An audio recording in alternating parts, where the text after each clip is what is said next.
big up, and welcome to Liverpool 12th Man Show. Thank you for your patience. Me and the guys were backstage, and we're just talking about random or lots. I wouldn't say random, but lots of different things, and noticed that the time was ticking, and the show had to start. Excuse me. So, made sure that we got this going so we can say welcome. Here we are again. To all my Reds out there, big up. Welcome to those maybe Crystal Palace fans, maybe Newcastle fans too, that are just watching this just to get a little idea, get a little bit of a inkling of what they should expect for tomorrow. I've seen a lot of different previews for tomorrow, which is very interesting, the perspectives that they gave. But I do have some of my own perspectives. I even have a reasoning why I think this game is very, very important, despite the fact that I understand it's a glorified preseason game. But let's just be honest. It's another trip to Wembley for us, which is something that we enjoy doing. Anfield South is what I've been told to call it. But this isn't just a curtain raiser. It's our first chance to measure exactly where Arne Slot's Liverpool squad is going to stand 1 week before the season begins. Now, some will dismiss this as a glorified friendly. I understand that. And in a way, I get it. It's not the Champions League final. It's not a title decider or the FA Cup final or something along those lines. But it is England's closest thing to a Super Cup, a trophy which has a long history of tradition, and one that 90,000 people will pack into Wembley to see. It's been 75 days since we lifted the Premier League trophy in front of a packed Anfield, and already the new season is rushing towards us. As I spoke on earlier, the league opener against Bournemouth is just, again, around the corner, people. But this match against Crystal Palace, their first ever Community Shield, will tell us plenty, in my opinion. Liverpool have won this trophy 16 times before. Palace have obviously never played in this, but they want to make it their first. For them, it's a historic milestone. For us, it's another chance to set the tone for the season, in my opinion. Win here, and we walk into Premier League looking like we mean business. Lose, and maybe we hand some fuel to our detractors, certainly our rivals, who've been itching to find any kink in the armor of Slot, and whether he can do it again. That is, bring us a title. So I'm going to say this: I've seen it too many times. People shrugging off the Community Shield as nothing more than a fitness exercise. But here's the reality: it can be a momentum mover for us. I know some people don't want to put real credence into that, but it can be really a momentum builder for us. You always want to start the season on the right foot. So yes, it's preseason. Yes, both managers will be mindful of injuries. But the truth is, winning this fixture can inject real confidence into our squad. Obviously, a defeat can leave you answering questions you don't need before the first league game at least. And look, Palace coming to this having just lifted their first major honor, the FA Cup. Congratulations to them. And they'll be desperate to give their fans another day to remember. Oliver Glasner's side will bring intensity. We'll have to match it, obviously. If we don't, they'll punish us. Simple as that. It's always nice to start the season off with a good win. Start as you mean to go on. and we'd all like a good win. I mean, it's not ultimately that important whether we get the win or not, but just to see the lads, you know, given a good exercise, tested by a decent Palace team that beat City in the cup final, and it should be a good afternoon. I'm looking forward to it now. It's the end of pre-season. I always view it as the curtain raiser to the season. Do you know what I mean? And then next week the real stuff begins. But it's an early yardstick of where your team is, like, you know, and it's always good to win it. It's a good thing to win it if you can. Give yourself. You could say it's like you say. I was gonna say you could say like I don't know if you've ever been to like a television show taping or maybe like a comedy show. Like the main comedian or the main show might be coming up, right? However, they put on a warm-up act, you know, before to kind of like get you in the mood to laugh or get you ready to like, you know, be comfortable. This is what I mean. This is like this opportunity. Excuse me. This opportunity is a real chance for us to get an idea as to where and who is ready for this season, where we should expect these players to play, where we should expect these players to contribute on the pitch. Maybe even some of the players that we could see as being real surprise makers when it comes to being included in this team, because I'm going to get into the lineup a little bit later, but, you know, you'll being from our past history, you know, this could be a real this could be really the spoiler to a lot of pre-game tapes, or, you know, or the previews to the games that we do where we have to announce or try to predict the lineups. Pretty much, I think that the lineup from this game is going to probably be the lineup you'll see the majority of the season, minus maybe some obviously some injuries. But I think the biggest point, though, is that going into this game, and you can tell me different if you feel like that in the chat, and big up to the chat, by the way. Liverpool are now hands above, like as in clearly the team to beat. They're the team everyone wants to beat. We're pretty much always that team anyway. You can see that teams always looked forward to playing against Liverpool because they wanted to be, if for some teams, beating Liverpool was like basically making that can make or break their whole entire season. But we have the target on our back. I get that. But this is where you start showing you're ready for that challenge. You know, I'm going to add again, I'll ask you, Lee, do you think the Community Shield actually affects the momentum of the season, or is it just bragging rights to you? It can be helpful to the early momentum, but it can also be inconsequential if you don't have a good performance, like, and don't win. As long as you take part and get yourself ready for the season. It's not like imperative that you must win. It's not of paramount importance, but it is always nice, and it can set you up for a good season. As I said, start the way you mean to go on, which is winning. Mm-hmm. Take that into the Bournemouth game, then into Newcastle and Arsenal. We got some tough games early on. We got like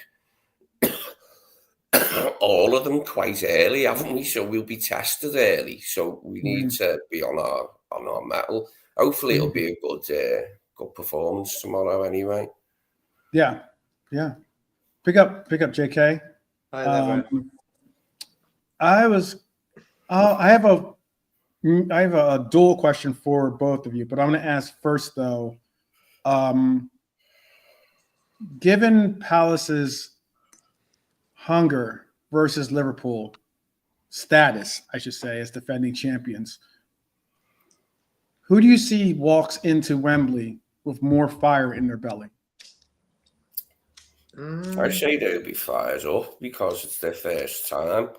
First time they've won a major trophy, so they'll be fired up. And I hope it is a good test. I don't want them to be crap. I want us both to play good and for it to be a good test. to set us up for the Bournemouth game. Mhm. And if we can win, all the better. If we can come For out me, on bro, top, all the better. their best Okay. two players, Eze and Guéhi, are both like possibly going to leave the club. So I think that might affect them. If them two were no transfer rumours, nothing, everything, they're a good team, Palace. Even though last season they had a terrible start, finishing the season before real well, Glasner, that even Bayern Munich was mentioned. That's how football's crazy like that. And then what happened last season? Palace, rough start, didn't win. Oh, should we sack him? This, that, then he found his feet again, then back to normal. Palace, good team. Their fans are good as well, old school, loud. So I think I'm really looking forward to the game. I think with this summer, it's been really sort of crazy summer. A lot of things have happened. And I think getting back into the football routine, the league and stuff like that is going to be a good thing for us fans, you know what I mean? Yeah. So tomorrow, I definitely want to win. I don't like losing, even if it is a friendly, as some people will say, it's a friendly, you don't matter, this, that. No. Let's start off on good foot, and do a good team. I think tomorrow might show us what we might see against Bournemouth on the first day of the season. Okay. So maybe, I think Ekitiké definitely starts on Oh, tomorrow. absolutely. So maybe it's a game for us to see him.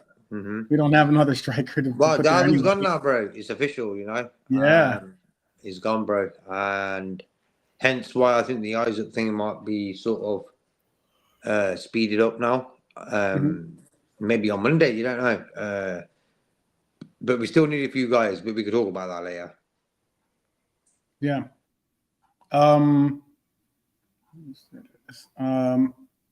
My dual question to you is this, and I would love to know in the chat what you guys feel too. But wait, hold on. Let me make sure.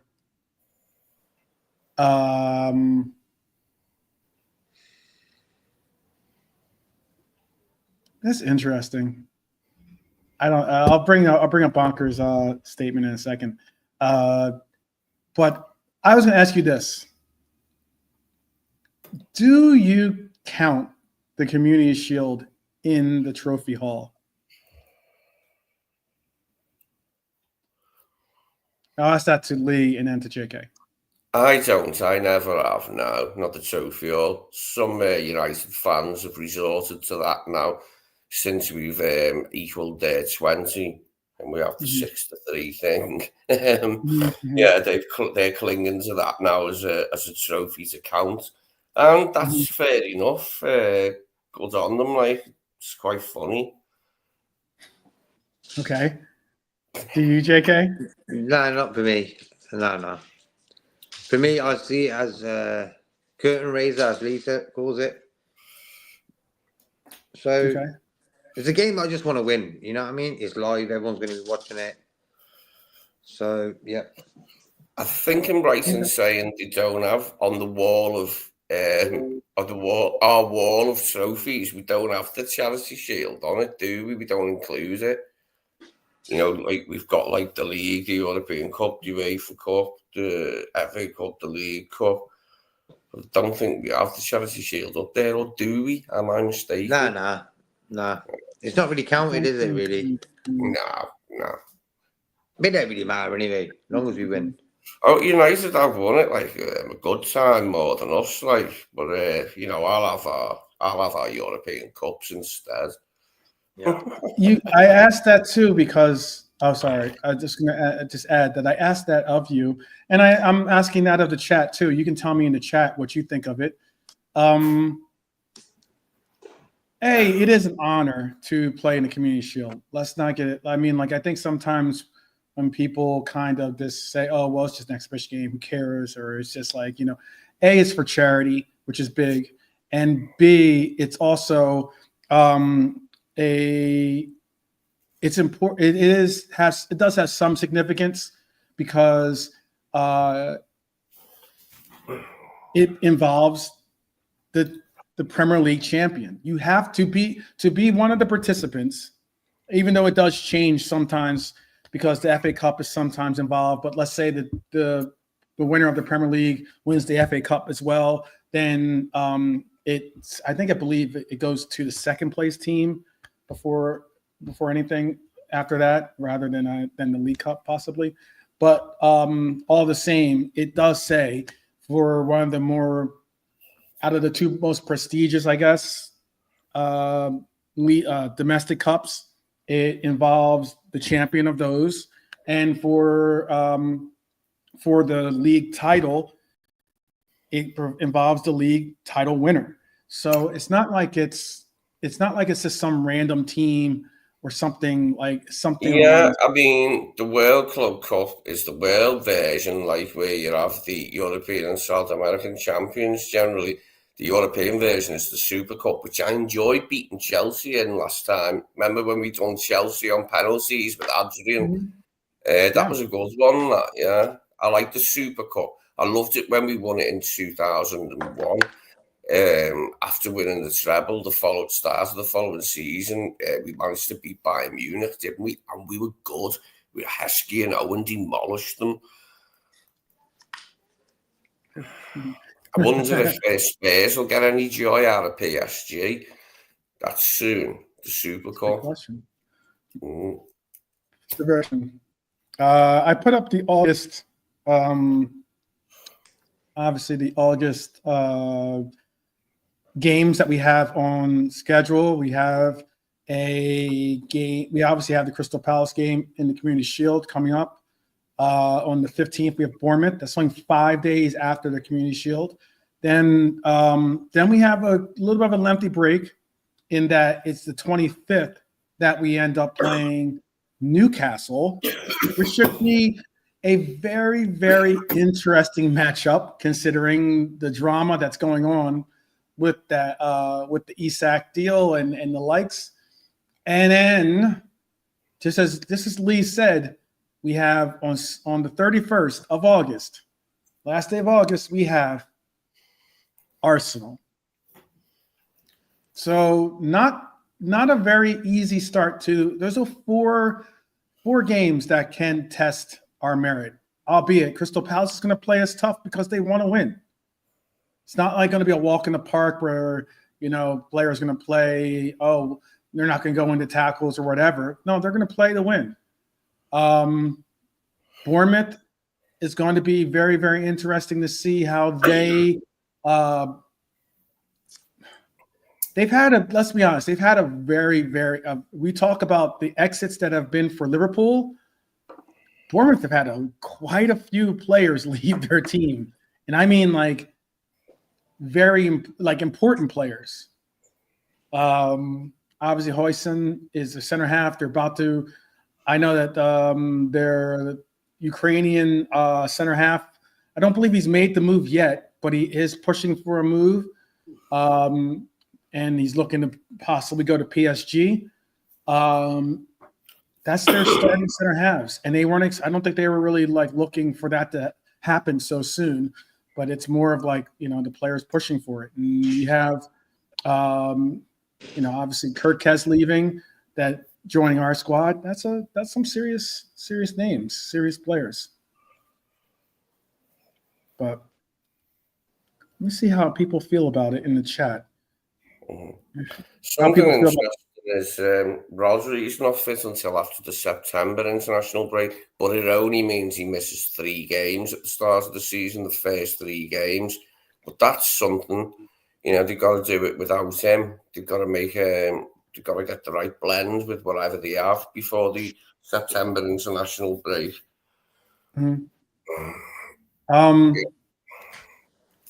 Let's see. Alexander says Palace fans will be fired up.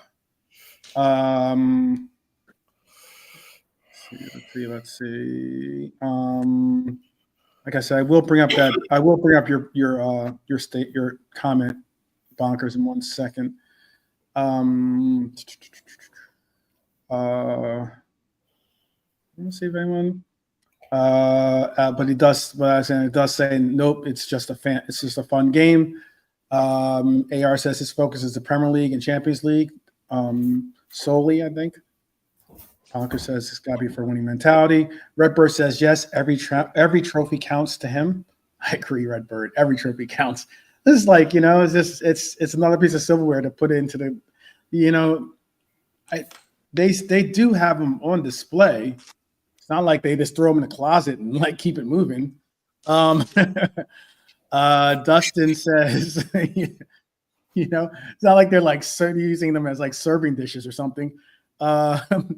Dustin says, I rate the charity shield, but this time he doesn't care. Save the energy another week for the season. Bonker says trophies are key for Salah and VVD in the squad. Redbird says, why celebrate if we win it if it doesn't matter? It's absolutely very true. Very true. Owen Webb is asking about the Isak news. I will get into that in a second. Let me think. Alexander's asking about our beginning of our season. So I will get into that. I do have another. I'm going to get into it more thoroughly in an upcoming episode. But there have been reports that Newcastle have apparently told. And again, this isn't something we're going to get into a lot more of the preview. I'm just answering something that was in the chat. There were reports that Newcastle has told Isak that he's not getting the move, that they're not going to move him on. And it is being reported that he is, for lack of a better word, furious. Very, very upset, very angry that they're doing this. And then there's this report that Bonkers just put into the chat. I'll bring this up. It says, Alexander Isak deal is absolutely on, absolutely concrete, and absolutely likely for Liverpool. Fabrizio Romano. So, according to Fabrizio, this is happening. According to some reports out there, not so much. I don't know what we'll be looking at, to tell you the truth. I am going to be doing an episode that looks pretty deeply into this circumstance or this situation. I'm just going to give you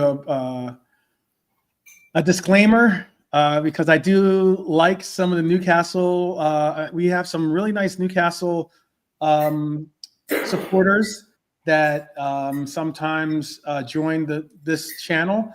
Especially last season, they were a part of it. Joining on random days, not just before their games, but before their games against us, but just in general, we just joined us to say just to say hello or the likes. And then I know that they're probably not gonna like what I have to say about their club right now at this moment. But anyways, yes, 2-0 losers actually. 2-0 losers to Atletico Madrid. That's what Newcastle were. But, all right, let's get into this. So,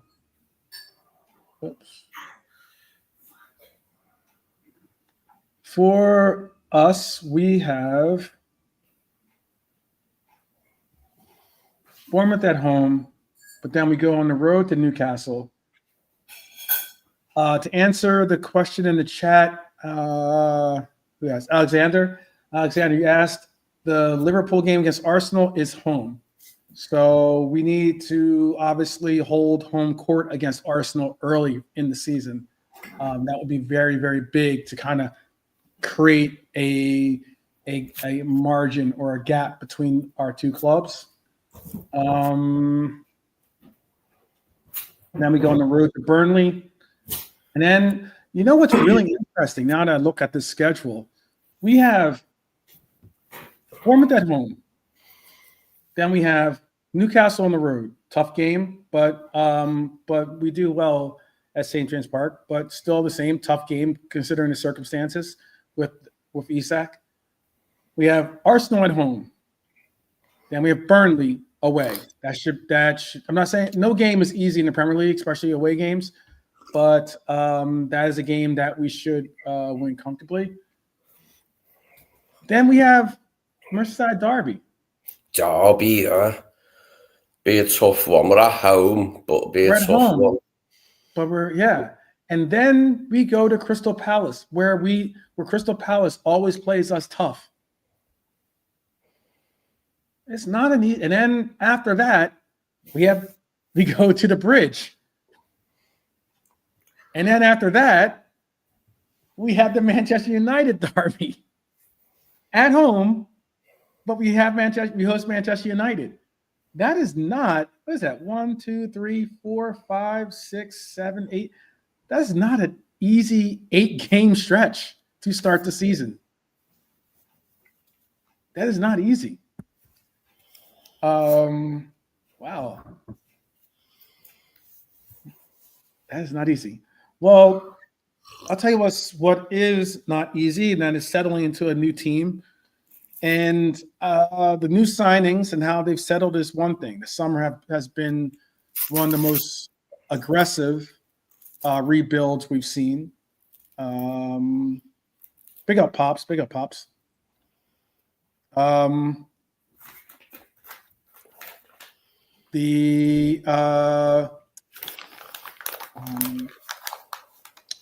was going to say, JK, can you send Brian the link in case he wants to join too? I can do, yeah.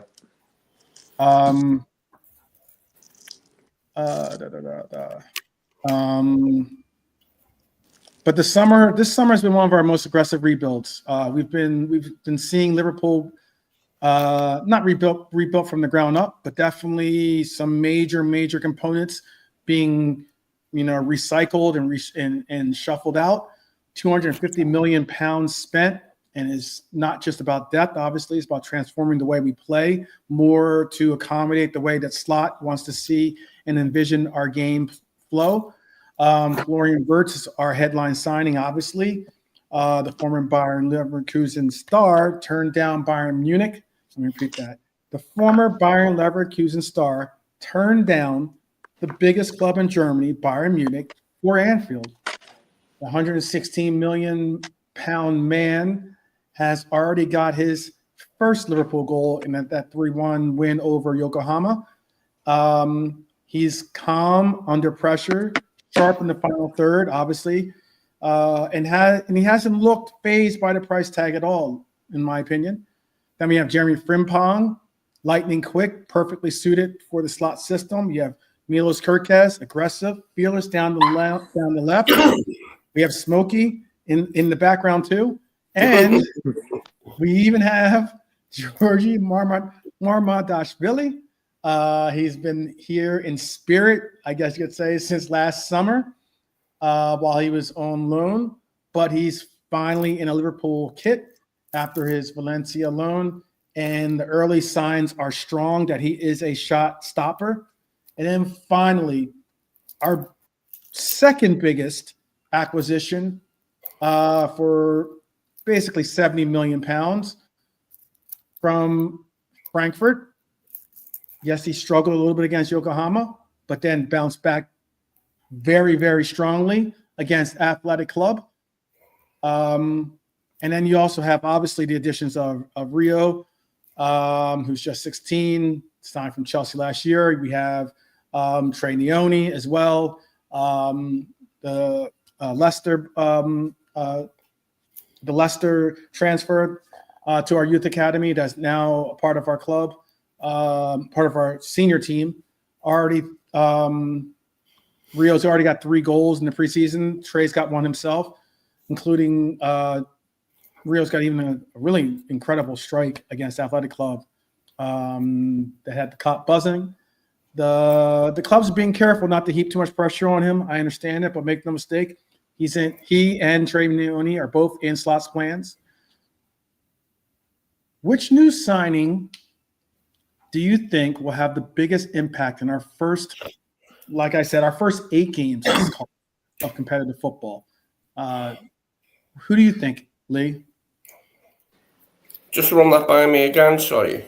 Which new signing do you think will have the biggest impact in our first 8 games? I told you the 8 games: Bournemouth, Newcastle, Arsenal, Burnley, Everton. It has to be Crystal for Palace, me. Chelsea, and then Man U. It has to be for me. Wirtz. He's the one. If he gets into it quickly, gets into a rhythm quickly, he could be devastating in the early exchanges. Definitely, he could be the match winner in some of them big games we've got, like the home derby, the away games in Newcastle. We've got Arsenal at home dead early, haven't we? Then we've got Chelsea away and like City away first. I think we've got some hard games in the first 3 months. But good, you'd have to play teams anyway, so bring it on, isn't it? Mm-hmm. AR, I got I starred your question and I will put it on there.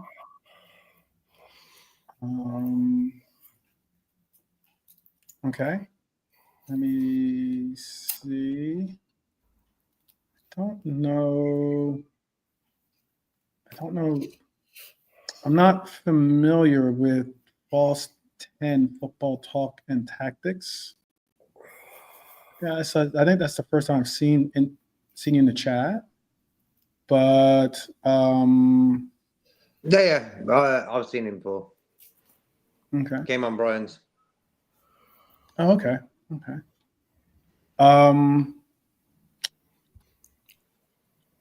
What I was going to say is, how about for you? How about for you now, JK? Like what Ross Malay says, Wirtz, he hasn't been great in the games he's played, but you can just tell he's a top player. So for me, I think he might stamp his authority on the pitch just to show the world who he is. He's had a few games now. Like we'll have a game tomorrow as well. So just get into the run of things and stuff. So for me, Wirtz. So 2 for Wirtz, basically. Okay. But I think the right back, left back, Frimpong, and the other lad, Kerkez, they're going to settle in pretty quick. Okay. I'm going to say a name. I will be giving. I hate giving out spoilers because I do have an episode already created that, or at least I have an episode already created that is going to emphasize this, I guess, bold prediction. But I think the name that's going to be the name per se is going to be a player that's not guaranteed to be a starter. I honestly think that the player that's going to have the biggest impact in our first month of competitive football is going to be the man who wears number 8. I honestly do think that. I honestly do. I even made it, like I said, I made an episode about it, so I'm sure I'll get a little pushback on that claim or that assertion about Dom. But I think that Dom is going to have the biggest impact on our season because I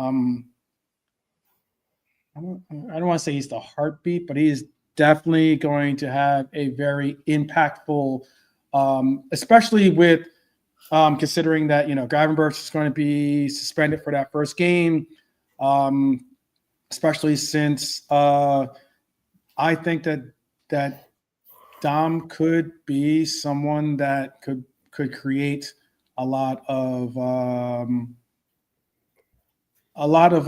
importance to our team.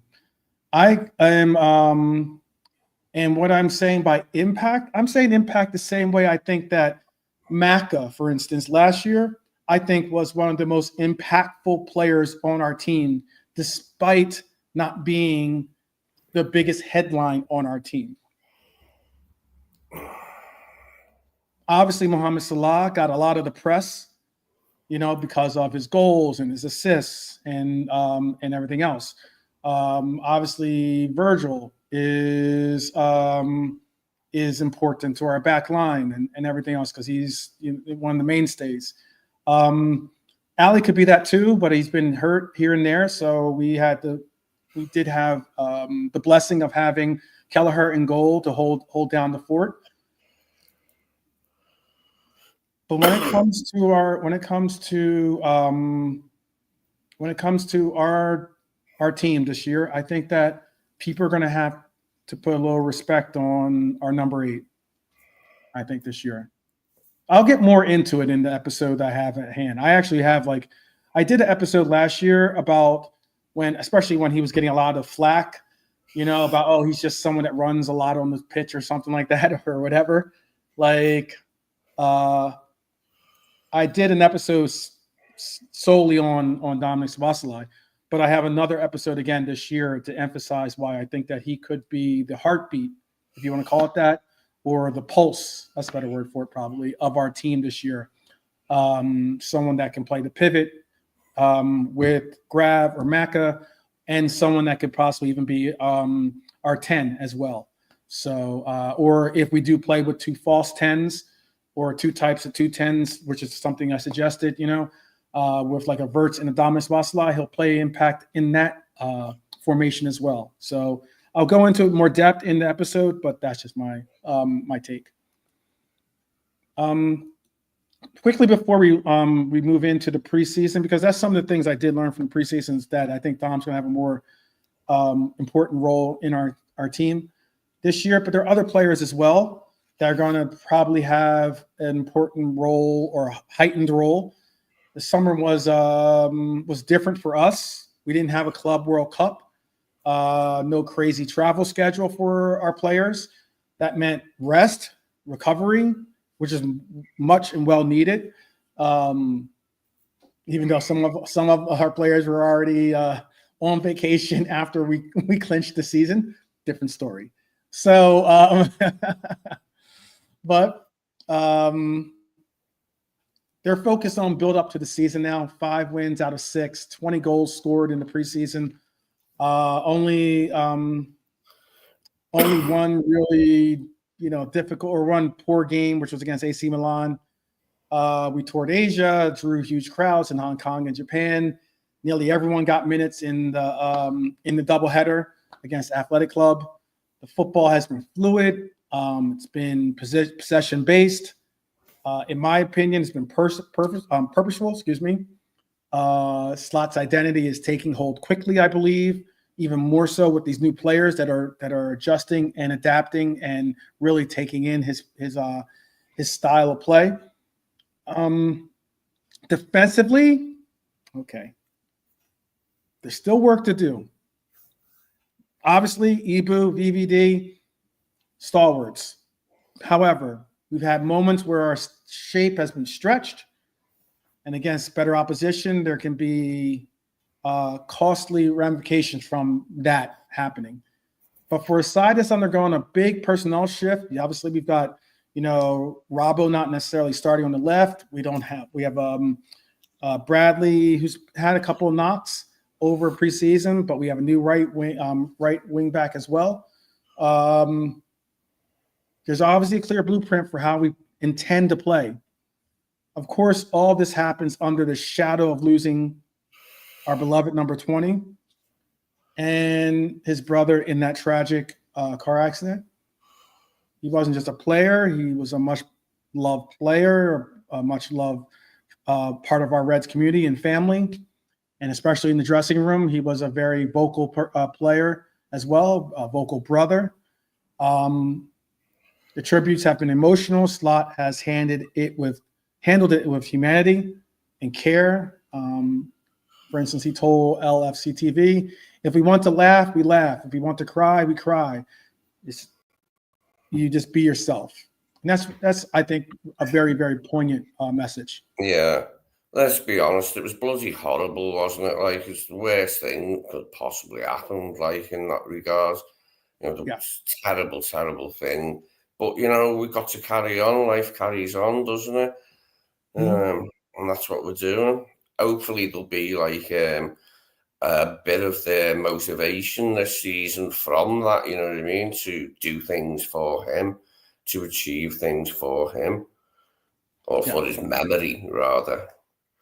Right. It like as in like let's do this for number 20, you know? Yeah. Well, Mourinho said that. He said when he was at Porto, there's a young player died in a car crash, and he said, we won the league the next season. He said, like, we were champions. Like, he said that about it, like, that it inspired some of the players. He was very nice what he said, Jose. I enjoyed him talking. I've softened to him a lot, like, in recent years. I've liked him a lot more, like, for a while now. But I really like him after what he said there. It was nice. It was heartfelt and sincere. And it went down well with me anyway. Yeah, I think that the tragedy will impact the squad to not only to somewhat put perspective on life in general, but also to possibly invigorate them to play with even more assertive purpose. Again, to do this in honor of their fallen brother, and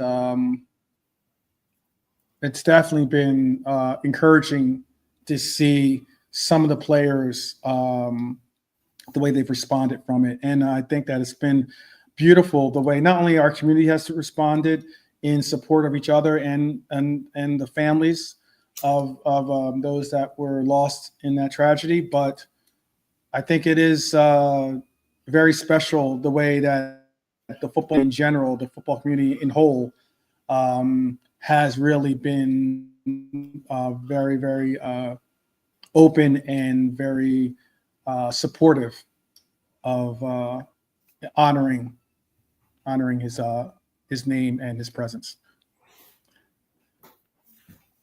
What do we still need to be done in this transfer market is a big question.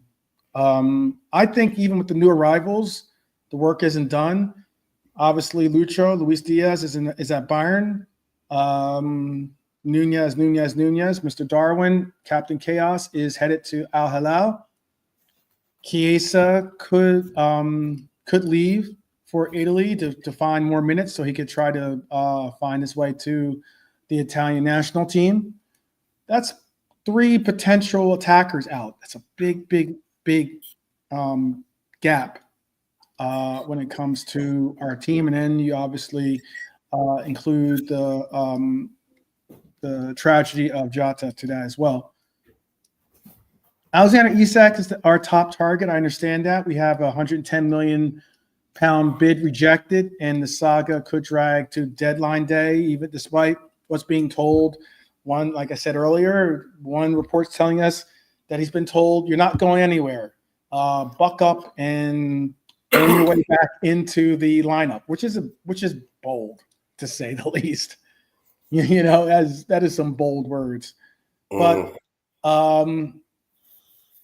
whether it's Isak or maybe it's someone else, maybe it's Barcola,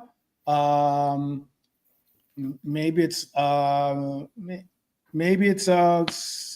even a forward. Incoming forward needs to be starter quality, in my opinion.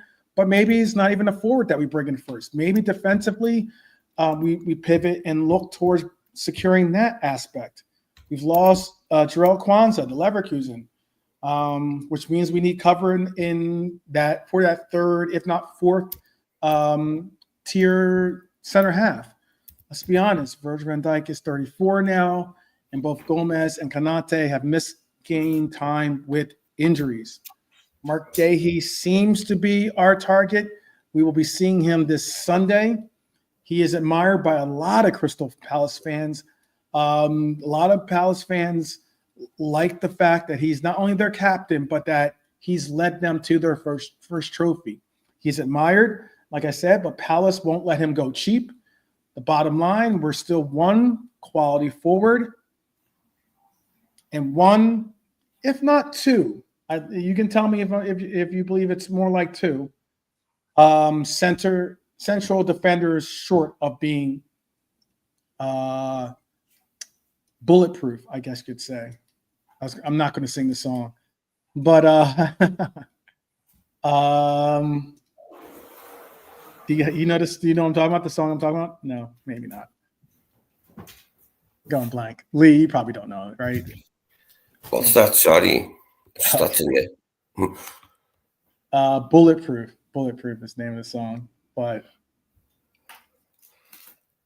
it's sorry, I had to nip the bathroom. That didn't miss that bit. Sorry. Oh, no worries, no worries. It's by this. It was a big hit in like 2010, 2009, 2010, I think, or something like that. It's by this singer named LaRue, R-O-U-X. And it was like, I don't know. She kind of had like a Rihanna vibe to her in the sense of the way that she sang, at least. Not her in general. There's nothing alike in them in general. But anyway. What was the song called? It was called Bulletproof. That's why I brought it up. That's the only reason I brought it up. Oh, yeah, I remember that one. Like, yeah, I think so, yeah. Because you surely remember. I can't be the only one that knows that song. Come on. All right. Well, if you had to choose between us investing our first priority in all of the first priority of cash going to one or the other, would you go for Isak up front or Guéhi at the back? Who's more important to you right now? Lee, who's more important to you right now?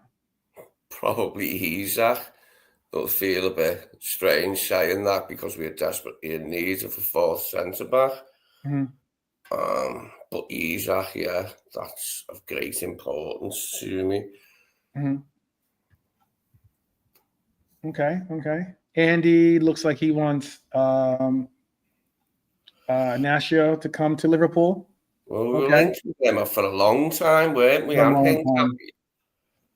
Yeah.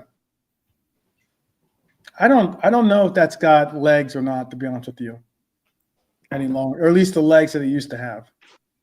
Left-footed, isn't he? In Goncalo Inacio, which is something we could use. We haven't had a left-footed centre-back for a while, and it's always nice to have that balance when you can. Okay. I'd still prefer Guéhi, though. Pulse 10 Football Talk and Tactics says Hugo is enough for our front line and that he's focused on getting Guéhi in. Okay. How about for you, JK? Considering who we got at the back, bro, Konate and Virgil, it seems like for me a centre back. Liverpool are always going to score goals.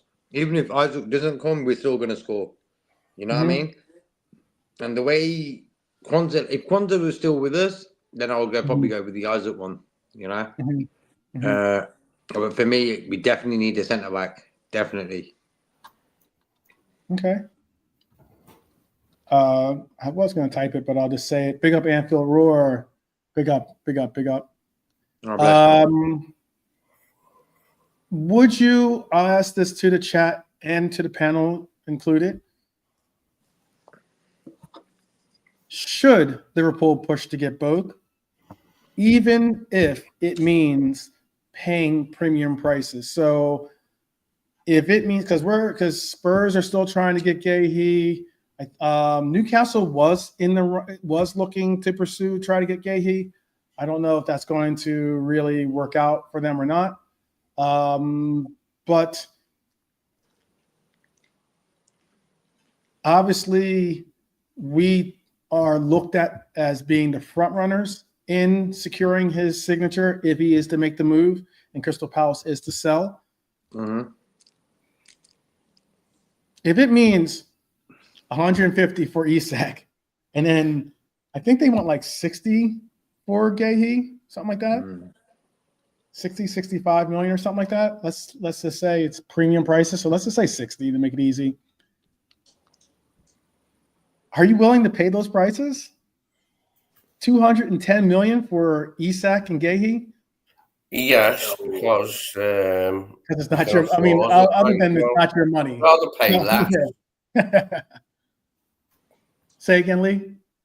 I'd rather pay less, but yes, because we can afford it. We have to just get them in, don't we? Pay what it takes to get both Isak and Guéhi in, and then we're absolutely golden for the start of the season, mate. But sorry, for the season, because we might not have them like at the start of the season. But I can wait.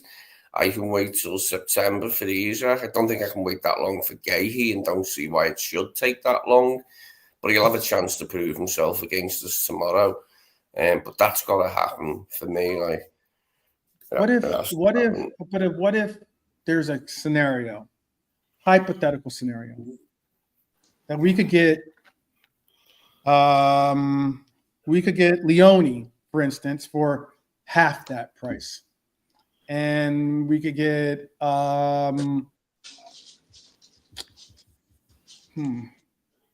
don't know. Oh, we can get Barcola for half that price too, easily. Like, I mean, I don't think Barcola is going to be 75 million pounds, but let's just say we could spend 75 million on Barcola, and we can spend 30 million on Leone for obviously 105 million, as opposed to 150 million for Isak and 60 million for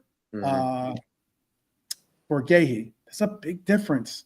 And then we could even maybe go for another player in January if necessary. Does that not sound tempting, or do you still go for both? For me, I want the best. And Isak, for me, is probably one of the best. Barcola's good, but he is an Isak. It's a different type of player, this, that, and the other, and that. And for me, the lad from Italy, I'll be signing him along with Guéhi.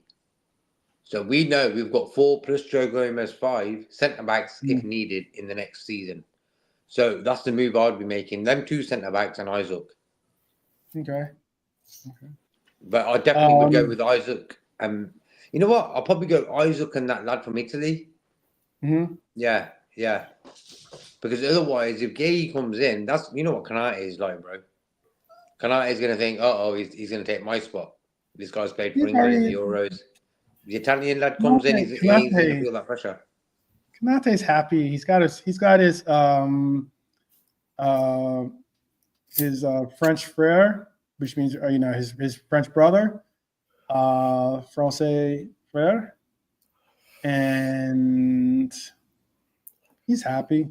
Got someone to talk to in French. They can eat their croissants. I don't know. Bonjour, bro. Every day. Bonjour every day.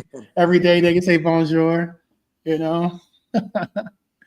Well, look, bro, we're going into this season. I don't know. There's nothing. The centre-back situation. The centre-back situation has been sort of ever since the lad, what's his name, went to Leverkusen, Kwanzaa. I just felt it was a move we really didn't need to do. If you think about it, he'll be 4th choice no matter what, or 3rd choice. Players have ups and downs. And for me, keeping hold of him and then getting a Guéhi in, sound. You know what I mean? But the way we just got rid of him for 35, bit of a weird one, that one. Because we would have probably got the same next season anyway.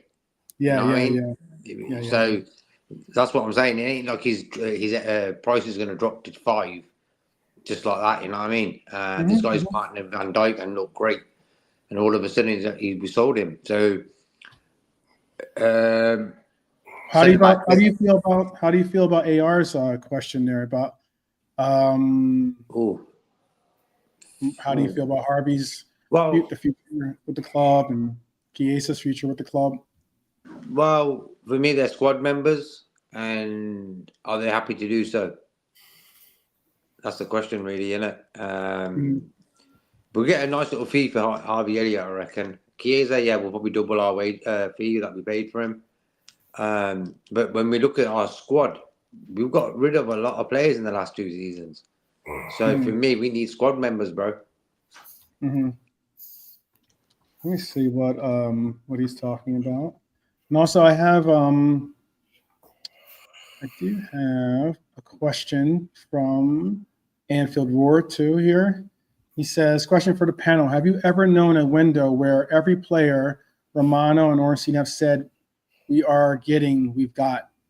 And Barcola, is he genuine option if Isak doesn't happen? I think he is a real option, someone that we are certainly interested in. We showed a lot of interest in him. It seems like whenever we play a team, it's like some type of audition, possibly, of whether we want to pursue you or not. But I think Barcola is a genuine option if Isak doesn't happen, or it could be maybe he's a genuine option to bring in along with Isak, because I know that there are those that think that we're going to get Rodrigo. A Barcola and Isak would be a phenomenal addition to this club. That would shore up our front line with Gorilla Glue. You know what I mean? Like that would be some super glue that is not going to break. Have you ever seen a window like this where Fabrizio and Ornstein got all their predictions right? By the way, Lee, have you ever seen a window like that? Probably not. No. Probably not. Okay. Yep. Bring it back in. All right. Well, let's get down to this game predictions. We're coming up at the top of the hour. False 10 football tactics talk and tactics says never in their life. I don't know if it's a male or female, so never in their life.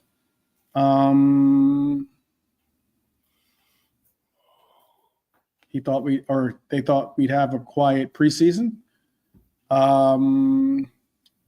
Lee is adding his panel commentary to the chat rather than offering it up. So he's saying Barcola is more of a wish rather than the reality of Isak coming to town. It'd be hard to prize him away from PSG, harder than getting Isak through the door. Okay. It's a very, very enlightened perspective. Isak wants to come, doesn't he? There's no suggestion that Barcola wants to leave PSG at this moment in time, with them doing so well and being a French player. What about, would you do what Kevin suggested, and that is simply promote, or not? Well, I guess you could say promote, because he is technically, I think he has a senior team contract. I'd have to double check. But would you have Dan's play with the team, with the front or the first team? Lee, would you have Dan's play with the first team, do you think? If needed, yeah. If needed. Whatever. Needed. He's quite early into his comeback schedule, isn't he, after his injury? Or how long's he been fit now? How long's he been fit for? Because he had quite a bad injury, didn't he, Jay Dans?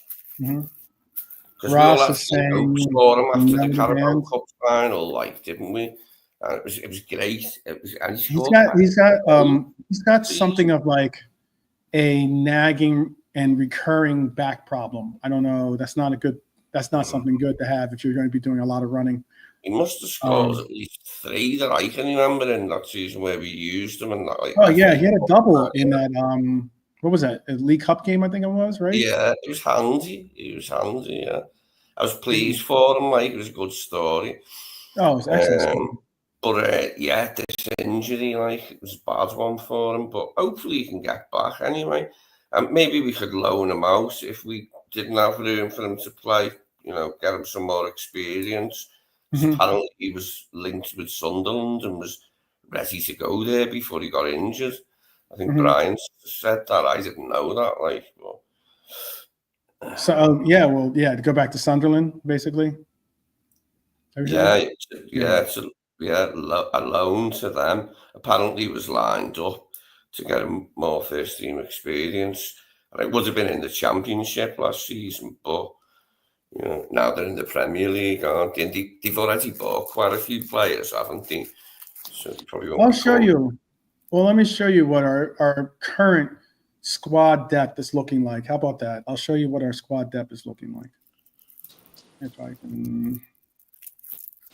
Oh, I know why. Second, take this down. This is what our squad depth looks like currently. And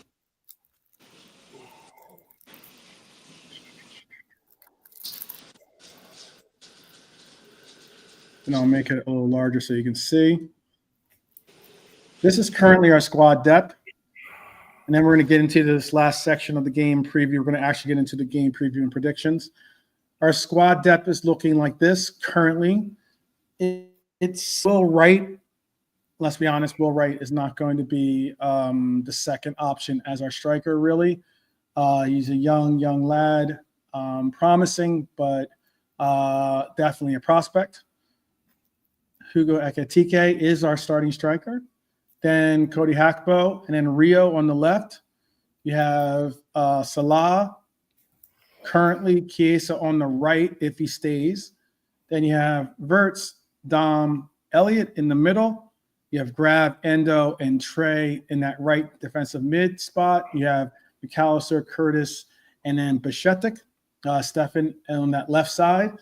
And this is probably in their starting order, most likely, by the way. Then you'll have Kerkez, Robbo, and Simi on the left. You'll have Frimpong and Bradley on the right. You'll have Virgil, and I thought Reece Williams had left the team. I'd have to double check on that one.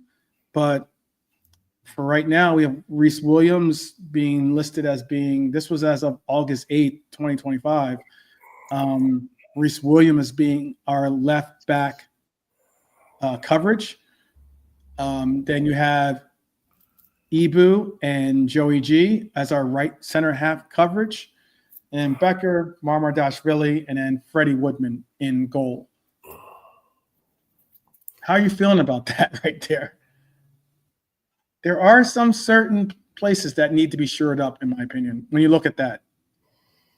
It definitely looks like there are some areas that could use strengthening.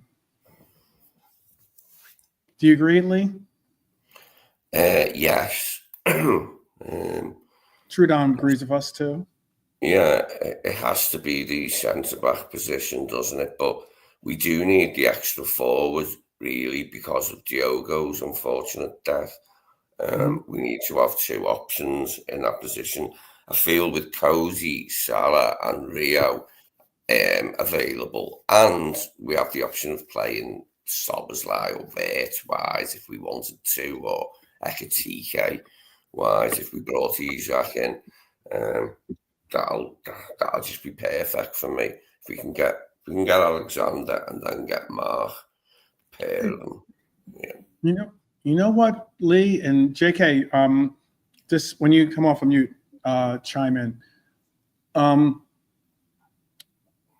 When you look at this roster, it could be you could see it as a concern, the depth. But at the same time, considering that our coach doesn't use, and Lante was here, he'd probably be saying it long before me, much less echoing what I'm about to say right now. Considering our coach, I can see him playing Ekitiké, Salah, Wirtz, Dom, Cody, Grav, Maka, Curtis, Frimpong, Kanate, Virgil, Kerkez, and Ali, which is basically 13 players right there as his main core. Because he only played like 14 players or something like that, 14, 15 players consistently last year. You know what I mean? So if they can keep their health, that is rolling the dice immensely for that all of them can keep their health. Yes. But you do have coverage in with Robbo and Tsimikas on the left. And Kerkez is young enough that you wouldn't have to necessarily worry about that. The experiments that he's doing with Grav and with Robbo, and especially since we have so much coverage in center half, in midfield, could be, and especially on left back as well, could be a situation where you see a Grav covering as a right center half sometimes, or a Robbo covering as a left center half sometimes. Are you comfortable with that, or is that something that makes you say no? Can't have that. Can't have that. No, it fills me with dread and trepidation, the idea of using Tsimikas and Robertson as centre-backs because we're short. This is why we must bring Guéhi in. And I'd really like us to bring Leone in at the same time, and then he'll have a bit of time to develop. Because if all the reports are right, he looks like a player that we should take a gamble on. We discussed this on Brian's channel, saying, like, if we buy him, even if he didn't settle or something, we took a gamble on him, we wouldn't lose any money. We'd get our money back, like, for him. It's worth a gamble because he looks a really good player. Bernie's really keen on him. And I've watched a few videos of him, and he does look very assured, and all the reports are good on him. Okay. It's a gamble, like, the old it's a gamble. Let's be honest. It's a gamble worth taking, I reckon. Apparently, Virgil is his idol, is his number one hero. So the idea of him wanting to come here isn't that fanciful, I would say. Yeah, it could happen. Well, let's get into it. I like Opta analysis. It's a supercomputer that does a lot of breakdowns. They weren't that good at getting the breakdowns for the rosters last year too often, or at least their predictions of rosters. I mean, like as in who's going to actually starting lineups. I mean, however, they do have a decent track record, and I'll share with you this. This is something that was kind of interesting as well. Make this large so you guys can see it. Opta says Liverpool have a 54.9% chance at winning, basically. We can round up to 55 to make it easy, but 55% chance of winning. Palace debutants in the Shield have obviously no record at all, but none of the last 4 times have they won, and 2 lost to Liverpool. So it's a pretty big uphill battle for them to make it a win in this one. And that's why they have a 22.5% chance of winning this, according to the supercomputer. 22.7% chance of a draw in this game. I have a starting lineup of this. Ali. Let me bring this down, actually, so you can see me. I have Ali. I have Frimpong on the right. I have Konate next to him. BVD as our captain leading our team out next to him. I have Kerkez starting on the left, even though with my heart, I would like to see Robbo start, but I'm leaning towards, I think we might see Kerkez start. I would lean towards, the reason I said I would lean towards Robbo starting is because I would lean towards Robbo being the starter and then having Kerkez come off the bench to provide minutes. But maybe we're going to have Robbo be the kind of like lockdown left back, defensive left back towards the end of the game that'll move in for Kerkez. I have, since he is able to play in this game, I have Gravenberg, and I have Dominic Szoboszlai playing in the pivot. I have Wirtz. I have Salah. Wirtz in the 10. I have Salah on the right.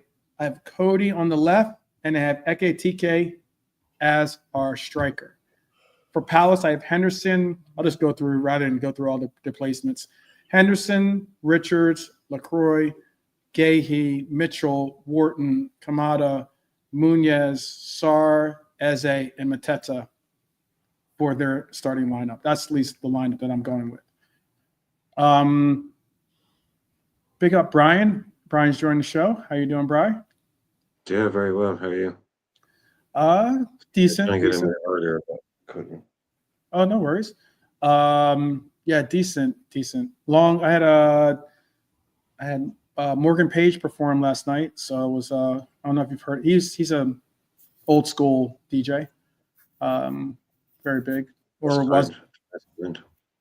Yeah, he's super talented. So I had a late evening, but JK maybe listen to some of his tracks right now. But what's your starting lineup looking like? Is it any different than what I just said for at least for us, Brian? Do you have anything different for your starting lineup? Oh, well, yeah, I, as you know, did a show earlier on, and the plan was to at some point get to a preview, and that didn't happen. So, Okay. I haven't really even. Yeah, I might be doing this off the top of my head. So, Ali, Frimpong, Mhm. two boys, Evo and Virgil, Mhm. Kerkez, Mhm. Grav, Dom, Grav and Dom. Obviously, because I don't think I won't be starting Mac because he's just back. You know. Yeah. You don't want to rush him. Yeah, not in this game. Yeah, Back. Yeah. yeah, that gives me the spot. So, how would I go it, or how am I predicting it? I don't know how to predict it. So, what I would do, I suppose, would be, yeah, I'll just go what I would do. So I go with Grav, Dom, Wirtz, Gakpo, Ekitiké, Salah. Okay. So yeah, okay. Same lineup basically. Oh, okay. Okay. Yeah. That's the one I picked too. Even though I do want to, I'm on the fence of whether Robbo starts or not. I don't think Bradley starts only because he's been on and off injured. And he's still injured, isn't he? I thought he had just returned to training. Yeah, touch and go at least. So yeah, so yeah, I think Frimpong's got to. I think Frimpong's got it because of that, and then or more shortly because of that. But yeah, I don't. It would be a real message for Kerkez to start over Robbo in this game. Be weird to see. That being said, I wouldn't be surprised to see Robbo, but I think Kerkez, percentage-wise, it's more likely that Kerkez will play. Mm-hmm. Yeah. Don't see any extra for Simicast. I said for the Palace lineup, I said Henderson, Richards, LaCroix, Guéhi, Mitchell, Wharton, Kamada, Munez, Sarr, Eze, and Mateta. Do you see any differences in that lineup? Or do you think that's what they'll come at us with? Because that's pretty much their... It would be the strongest lineup available, which would be as close to the FA Cup final team as possible. Yeah. Unless Guéhi wakes up with a sore toe or a pain in his tummy, because Oh, because he's doesn't going. He's want to play coming. against the team that he's about to join. You know, Right. if it's that. Right. But Okay. that's I'll the go team I associates yeah. out for the break. Yeah. Doesn't turn up at Wembley. That pass It'd that be he had tough. last night. It'd be tough to see that. If he doesn't, who's their vice captain? Oh fuck! I couldn't tell you that. You don't Chris know. Palace, Yeah. Jeez. I'm only asking that because then who would be the? I was just wondering who would lead them out. That's all. Oh, who would be the? I won't. No. I think I've seen Eze wear the armband before. I'm just thinking off the top of my head. I think maybe because Anderson was there. They lost Anderson. Anderson was a big player for them that way. Mm-hmm. Maybe Chris Richards. Adam Wharton, maybe. Adam Wharton, maybe could be. I was saying. I'm thinking Wharton, or maybe it's Richards. Maybe it would be different though, because I mean that is their captain. If he wasn't there to lead them out, then it'd be weird. Maybe it's Henderson.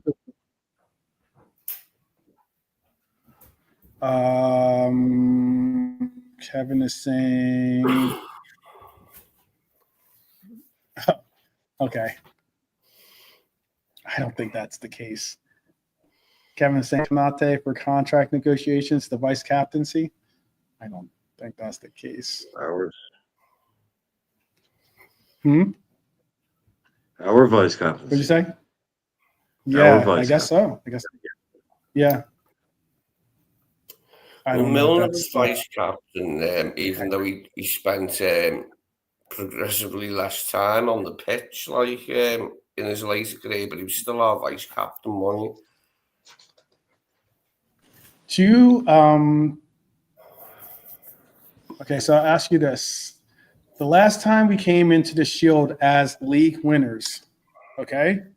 The last time we've come into the Shield or this Community Shield competition as league winners, how many times have we won the trophy?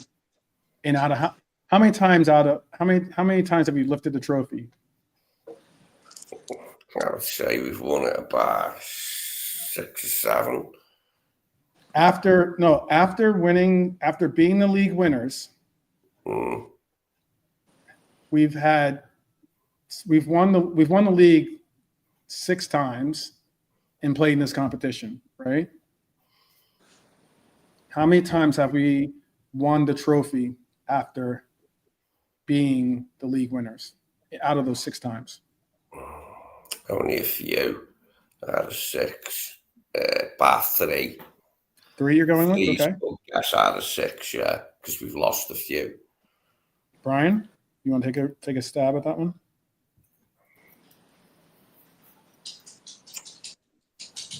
Kevin's saying 5. Okay.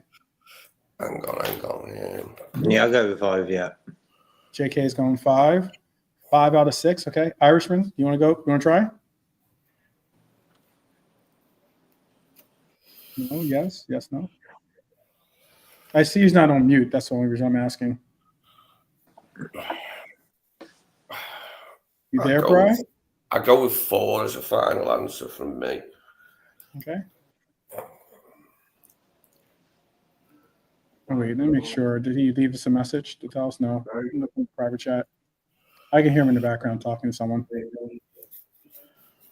I was muted just in case. The answer to that would be 1. 1. I know we've lost after winning the Shield as league winners. We've only won it once. Do you mean in the Premier League era? Well, because it's 6 times. So yeah, but like we don't have to have won the league every time. We've won 2 Premier Leagues and quite a few cups now. Haven't we? We've been in it a few times. We've been in it. Yeah, that's as the league winners.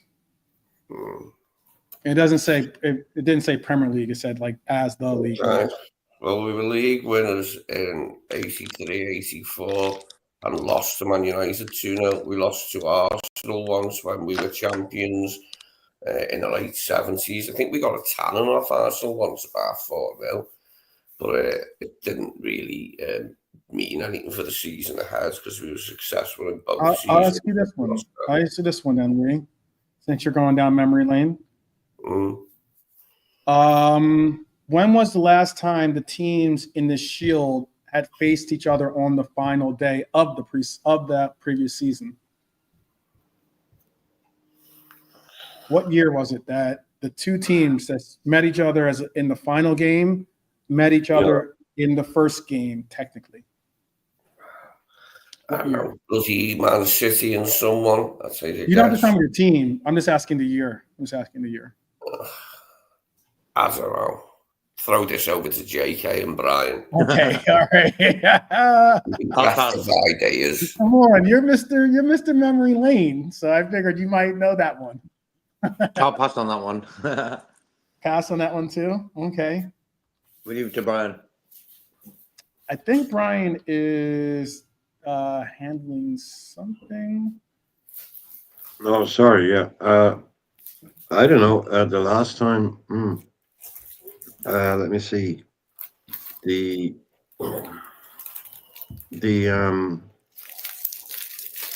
was it Jurgen Klopp versus Guardiola? Was it a Liverpool City game? We were involved. I'll give you that hint.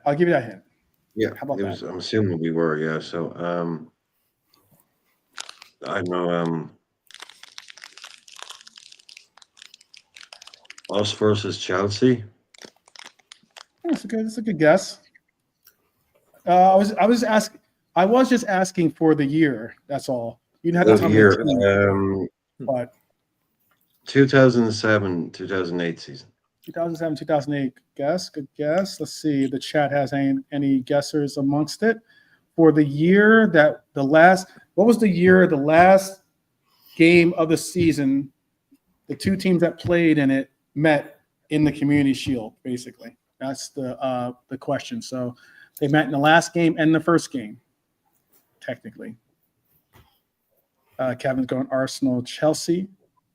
Oh, sorry. You don't want to take another stab at it, Lee? I mean, the reason why I was going to you, Lee, first was because it's during your preferred era too. Okay. Liverpool, Tottenham. I'll go with Liverpool, Tottenham. Okay, it's a good shout. I give you one more, like 10 more seconds before I reveal the answer here. 2009-10. 2009, 2010. All right, 1989 is the year. The reason I know that I know he loves the 80s. That's why. And the team was Liverpool versus Arsenal. Yeah. Ooh. Was that a funny feeling? It was Arsenal. Yes. Liverpool versus Arsenal. Can you tell me who won that game? Yes. There you go. Yeah, we did. 1-0. We won that 1-0. So, oh man. So yeah, 1-0 was that score. We ended up winning that game in 1989. Palace have won 4 out of the 6 games at the new Wembley.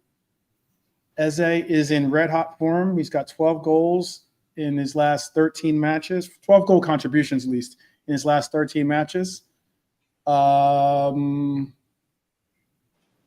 Salah, that's at Wembley, by the way, not, his last 13 matches at Wembley. Salah, for all his brilliance, has not registered a goal or assist in his last 7 Wembley appearances. That's surprising. Mm-hmm. It's very surprising. That's a drought. Obviously, we all hope to help break. I'm going to ask quickly for the panel to give me your score predictions. Mm-hmm. Who you think will score our first quote-unquote competitive game? I'll go with the 3-1.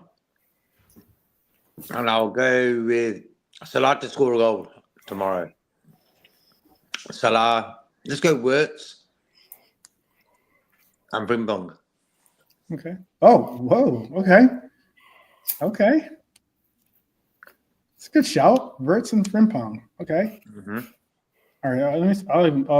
I'll keep your score. Sorry. So 3-1 Wirtz. And I don't like giving one to the opposition. I don't like doing that. But I just Right, feel like right. it's going to be 3-1. Yeah. No clean sheets, I guess. Yes. Yeah, that's the thing. Lee, what's your prediction? What are you thinking is going to unfold tomorrow? I'm going to go for a 2-1 victory to Liverpool. I Everyone's giving will up the ball. nominate Ekitiké and Mo Salah to score our 2 goals, and for Mateta to get theirs in reply. What order the goals happen in, I'm not sure, and I'm not going to predict that. No. You don't have to say if we're going to have have to come back down 1-0 or something like that. Could be exciting. I prefer it the other way around, obviously. But I think it's a good game for the new signings to experience Wembley and that. Get them ready for the new season. I think it'd be good. Okay. Irishman, do you have a prediction for a score? Yeah. Palace, man. I was surprised, but I mean, you were talking about that thing. Palace have won 4 of their 6 games at Wembley. That's pretty impressive. Mm-hmm. Very impressive, man. Yeah, Mo doesn't really have a great goal scoring record in finals. You can't deny that. Yeah. But yeah, I like 3. Yeah, okay, yeah, 3-1. 3-1, but I'm not underestimating Palace at all. I don't know how they've been in preseason, but I mean, they do like upsetting the big boy in the final. I mean, it's kind of their thing, isn't it? So I'm not underestimating them at all.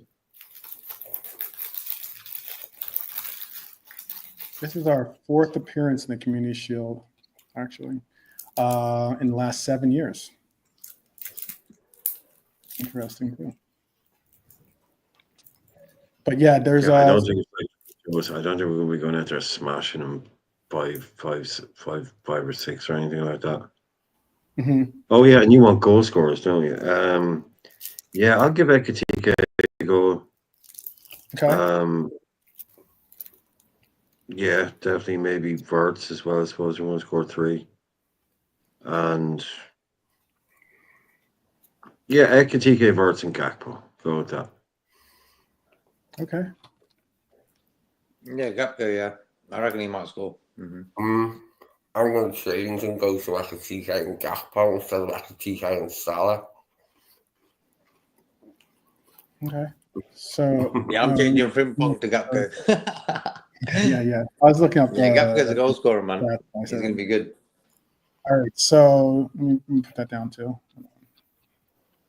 Get to it. So you have, what was your final score again, Bri? 2-1? 3-1.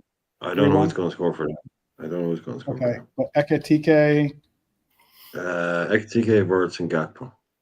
Wirtz and Gakpo. I like the Cody shout.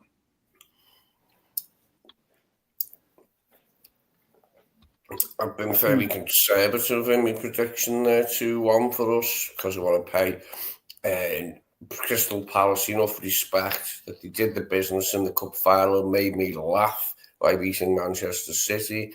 Didn't laugh as hard as I did when Tottenham beat Man United, but I still laughed. Mm-hmm. No, they're a good side. They're a good side.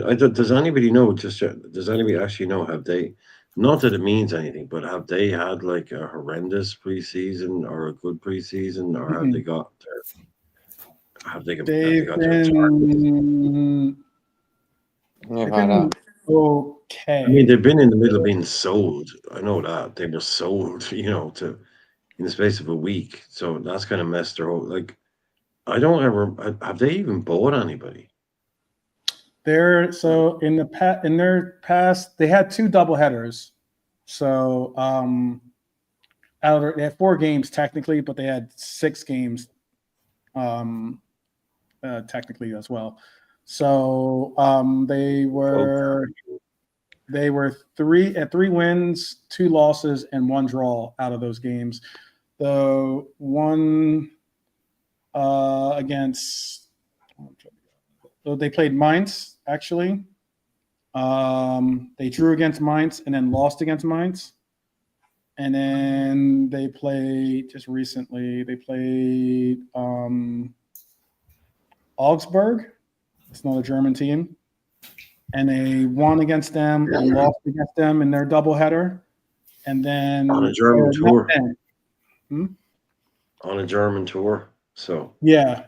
Because the other, I think this is that's an English team. They played Crawley and they played Millwall as well.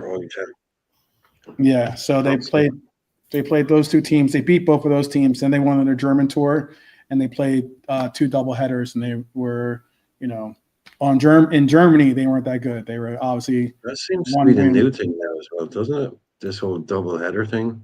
Yeah, that seems to be a new thing that teams are doing. You certainly get a chance to have a lot of everyone gets to play. The only new players they brought in were what's his name? Borma Sosa. Okay. He's a Croatian. They brought in Walter. I can't see his name. Walter Benitez from PSV. Okay, maybe he's good. Yeah. I don't know too much about any of those names. I mean, the transfer prices were pretty low. I mean, the transfer price for Borma Sosa from he was bought from Ajax, or not from Ajax. He was bought from from Ajax, but he was bought for £3 million. And then the other player that was bought, Benitez, was bought for wasn't even bought. He was a free transfer. Wow, I mean, they just got in European football. You know what? They just won a cup. You know what? There was an article, Brian, that had their head coach basically talking about the fact that he was disappointed in the transfer window for Crystal Palace, to be honest with you. You bloody would be, wouldn't you? Yeah. I mean, you just got European football, and that's all you've done. Well, it's not a guarantee. They still have to play in a playoff. But they've gotten into the if you want to give yourself a chance, and the window isn't closed either. And the fact that they've been bought by a new owner and they've got this, it's been a tumultuous summer to say the least, which is why I'm assuming they haven't been able to sell players. Full of turbulence and tumult. Yeah, but imagine the fact that you just got bought by a new owner, so that's hopefully an infusion of some new money into the club. And not only did you just get bought, but you've already lost Elise last year. You're potentially going to lose Eze to Arsenal. You got Liverpool captain and Guéhi. I know that we're interested in Wharton. We were interested at least last year too, but they've already set a price of 100 million for Wharton. It's been said. That's not happening. Get him next year. Get him next year. We'll get him next year. I'll ask you real quick then, because I know you're a Wharton fan. Would you rather spend 100 million on Wharton or 100 million on Baleba? I don't know if Pops is a part of the chat any longer. I'm sure I have a feeling who Pops would vote for. Oh well, if it's like you have to do either deal, Mm-hmm. I don't So think I'll one be or the other. spending on either of them. But it's like, yeah, look, you If have you had 100 million. it's you're the sporting director, and you Kind have of 100. Brewster's millions kind of job, you have to spend it, kind of Yeah, thing. I yeah. No, I would. I'd buy Wharton. Basically, yeah. So we can, yeah. Whether it's 100 or 10 million, it doesn't matter. I'd buy Wharton over Baleba. Yeah, definitely. Wharton Oh, is exactly the kind of player that he wants, I believe, or they want to build up with. But that's next year. You know, he spoke to that ridiculous channel there the other night. I don't know what it is. Men in Blazers, which is a really terrible interviewer. But yeah. You don't like them? the Baldy guy, I think it's just a bit too clownish. But anyway, and he Yeah, yeah. said like, um, He's an Everton fan, actually. Yeah, and I've makes, watched that shit, Men in yeah, Blazers. makes sense. But he said like, obviously we're not going to play That the makes same way. sense. Yeah, he said obviously we're not going to play the same way we did last year Right. because he said, look, I mean, we're all there's no bad coaches out there. Like teams cop on to what you're doing pretty quickly. He said even last year, even he said at this by the second half of last season, teams knew what our plan was, knew what we were doing, and they were you could see that they were having better results against us, they were adjusting to us. He said, you can't the idea you could do what you did last year is insane because we couldn't even do in the second half of last season what we did in the first half. So that's how quickly he said you cannot sit around here going, so in a year's time, does Adam Morton fit in this team? I don't know. But right now it's like this like Slot is like he doesn't just change in-game tactics. This is why we have new coaches coming in. I really like Mhm. this with him. He's like, let Heidingen go. Bring in Van Bronckhorst, new ideas immediately, ready to change, ready to do new Mhm. things all Well, the you had time. to too. Yeah, with the No, exit. but he didn't have to, but Heidingen was just a coach. But he's like, you have to be the vibe again was you have to be ready to change at a moment's notice. You have to be because as soon as the team figures out what you're doing, you have to have a new plan ready to go. You get Yeah, wedded to the same old thing, you're screwed. They'll figure yeah, you out after day one. You have to be ready to change it up, make it different. It's really, really good to see that kind of thinking. yeah. No Ancelotti style of I'll go out there coaching. and just play. Yeah, yeah. Yeah, Yeah. this guy is, yeah, yeah. Um, I'm going to go with my predictions have not been panning out, so I'll just go big. I'll go 4-0. Go 4-0. Since no one picked a shutout, I'll get the clean sheets. 4-0. Does this And go to penalties, by the way? I can't this remember. time, Does the Charlie should this go time, to yeah. penalties? There's no Because I more. think they used to There's no more clear it back. sharing. Yeah, they Yeah, there's used to no do more it. I sharing like the top this. thing. I can shout out to because it was been spoken about in my chat earlier on. Shout out to Andre Villas-Boas for bringing back some of the joy to football yesterday. If anybody knows what I'm talking about with Andre Villas-Boas in Porto, bringing back some of the pre-internet joy to football. I'll have to look it up. I don't know what you're talking about. Okay. Okay. I'll let you know. Okay. I'll look it up. Adam says 3-1 tomorrow. I assume Liverpool. Spirit of LFC fans says 2-1 Liverpool over Crystal Palace. Yes, share with us your scores. Who you think's going to score?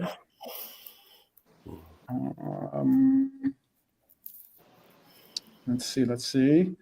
I have. I'm going to go with Cody. I'm going to go 2 to Ekitiké. And I'm going to go. Or no, I shouldn't go to Ekitiké. But yeah, I'll stick there. I'll stick with it. And I'll go with Harvey Elliott off the bench for the 4th goal. Big Harves. Yeah, Hugo, Cody, and Mo. Could be his swan song in case he moves on to North London. Hugo, Cody. Cody's not going to be playing. I don't think he's playing tomorrow. And then Mo. Salah and Cody from Spirit of LFC Football. Trap Joe's in 7 for 1 just for fun. Okay. That'd be interesting. Well, Adam thinks that Guéhi's going to score their goal. I hope that we do a lot better with our set pieces this year than we did last year. That'd be definitely key. He'll miss on purpose. Yeah. He should. I don't want to do that. Did you guys want to answer the question I asked Brian? 100 million, would you go for Wharton or Baleba? I'd go Wharton. Because Manchester United are reportedly trying to figure out a way to make this bid. They've already started talking or trying to talk to Baleba's camp. Apparently, Baleba is open to the move. Of course he is. 150 extra grand a week. Yeah, I think that's probably why. But he's also. But the one thing about it is there is a funny clip. I don't know, but I might have it saved. And I don't think I would get in trouble for playing it because it's a press conference. I don't think I get in trouble for playing that, right? If it's on, yeah, no, I play press conferences all the time. Okay. I've never been copyrighted for that. I've been copyrighted for lots of stuff. Well, 3 times. Lots of other stuff. Yeah, lots of other stuff. But no, it's only ever when you show goal compilations, and I figure it out now because the problem is when you show a goal compilation, like someone has to put them together. Every single one of those clips is owned by somebody, so it's like you get done for the individual clip almost. But those press conferences that they show them on This Is Anfield and all that. Never had any problem. This is something. Let me see if I can bring this up for you then real quick. Arsenal Rice on David Rice, Jesus. It's not the clip. It's not the clip I shared with you, Lee. Sorry. Let me find it. Hopefully I'll be able to play too.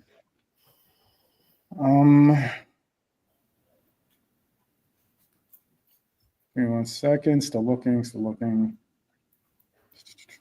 Because it was basically a clip. Oh, here it is. I got you. So let me bring this up.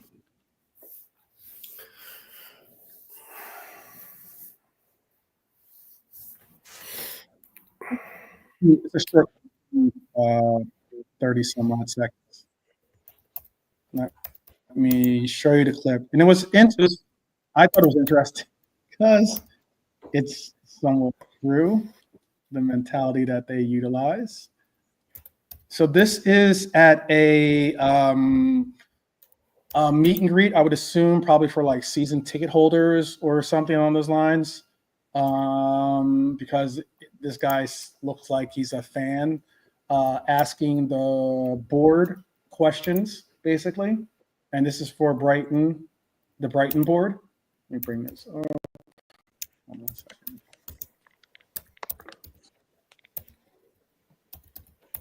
Okay. Actually, you know what? Hold on. Let me make sure the sound's on. Normally I don't put the sound on there.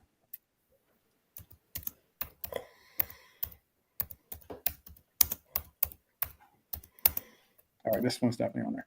All right, so this again is the Brighton CEO speaking at a not press conference, but like a meet and greet. Why are you always selling our best players? Or why are you always selling our best players? We just sold João Pedro. He made an immediate impact playing for Chelsea. We've got this sort of special relationship with Chelsea. That sell Very, our best very players. special. As I've said many times, they're my best customer.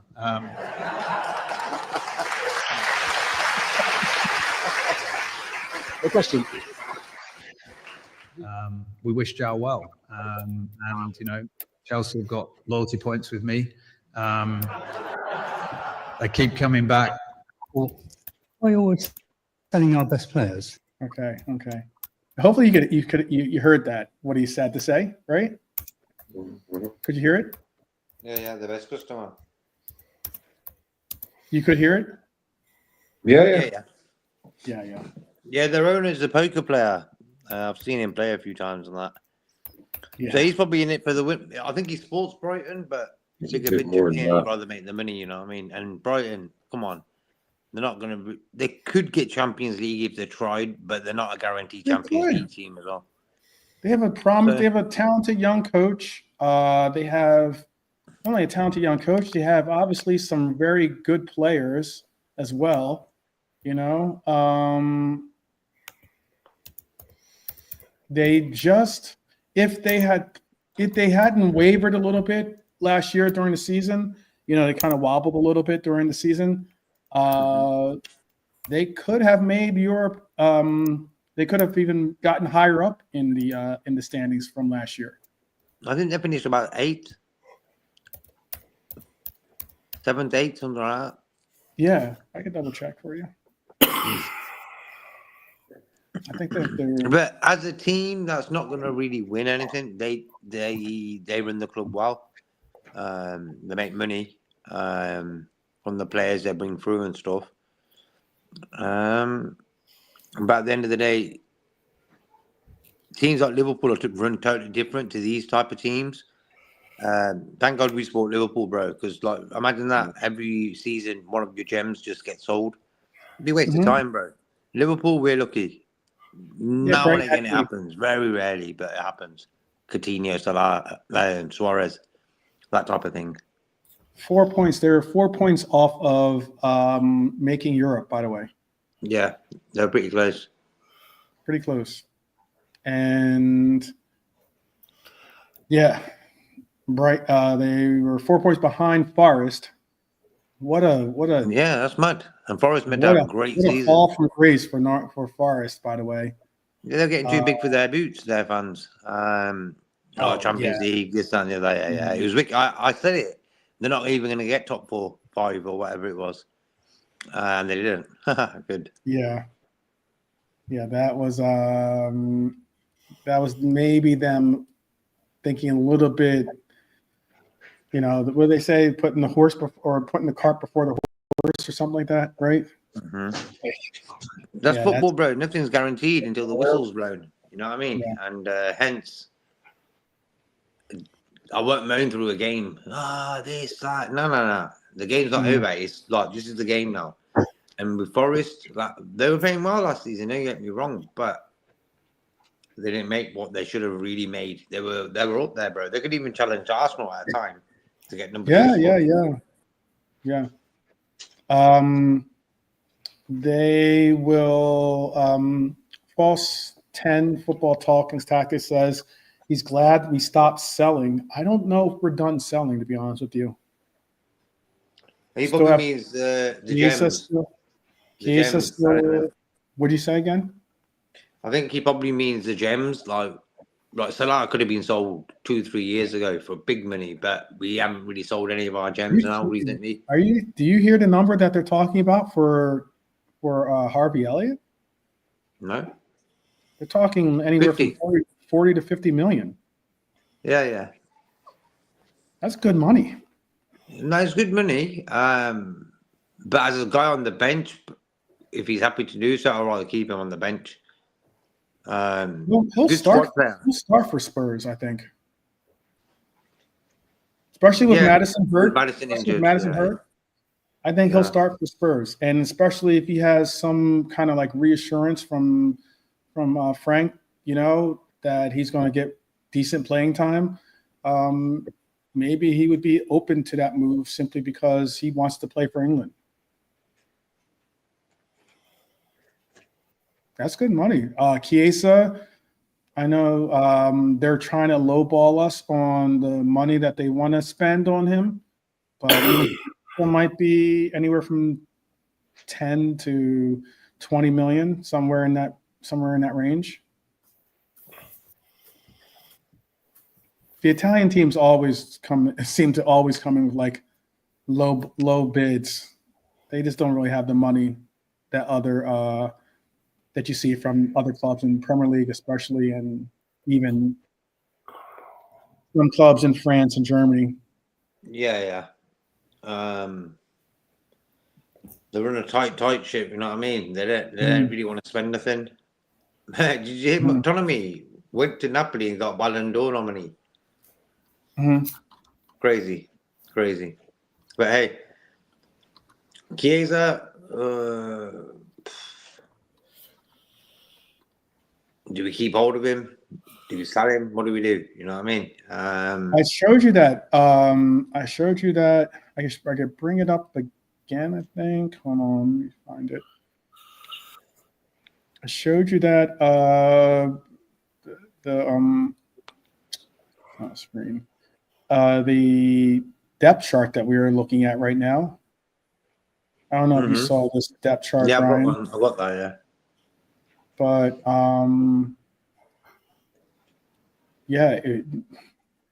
it's not looking. In some areas, it could use some touching up. Yeah, like for me, the 3 left backs pretty stacked there. The centre backs sort of situation for me is the worrying part. I'd love to get 2 in. You know, the lad from Italy, the guy from Palace, maybe, yeah. Up front, we're sort of lacking, bro. We got Ekitiké as our out-and-out striker now. Last season we didn't really play with our out-and-out striker. But with Diaz leaving as well, Darwin leaving now, you know, we've been halved in our quantity and stuff. So when I look at that squad depth, there's a few sort of positions I would love to just tidy up, and that being up front, Isak, and centre back or 2. 2 would make me feel really relaxed, you know. It'd be better for us. I agree. For me, you could rest the big 2 centre backs in the Carabao Cup and stuff like that, you know. You want to, I think. I think those are the games that you want to like allow for the other players that aren't getting playing time to get a run out. You know what I mean? Yeah, you might need them in the league. Yeah, stay sharp for when we do need them, whether it's from injury or just maybe for just rotation. Don't see. I thought I had it still on here, but I don't see it anymore. Well, just a quick question: would you be happy? Imagine Isak don't happen, that we went for Rodrigo as a winger, because for me, we definitely need a winger. Preferably the one who could play left and right, but I just feel with Diaz going, he's taken a lot with him away from the team. What he should bring to the table. Not everyone's cup of tea. You know what I mean? But at the end of the day, he did his shift and did what he did for the team. Now we've got Gakpo, which I don't really see him as a winger. Why? He don't really beat his man and whip it in. Nor did Diaz really. Right. I understand what you mean. He's not like he's not someone that you like that that could do some of the things that Diaz could do on that wing, which is like, you know, be able to hold the ball, let the team regain its shape, be able to, you know, take on players with his like, you know, dazzling dribbling skills and the likes. Gakpo's more of a striker winger, you know, gets the ball in the box, bang, he'll score. And maybe even like maybe you get this better classification. This is like he's just inside forward. Yeah. So I just feel if the Isak thing don't sort of happen, we definitely need to get a winger in then.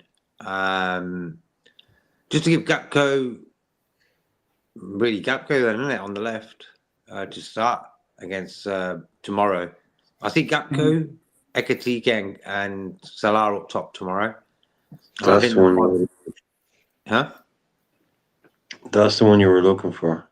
12. Yeah, Yeah, that's the picture. Yeah. Let me see. That's the one you were looking for. Oh, yes, that is.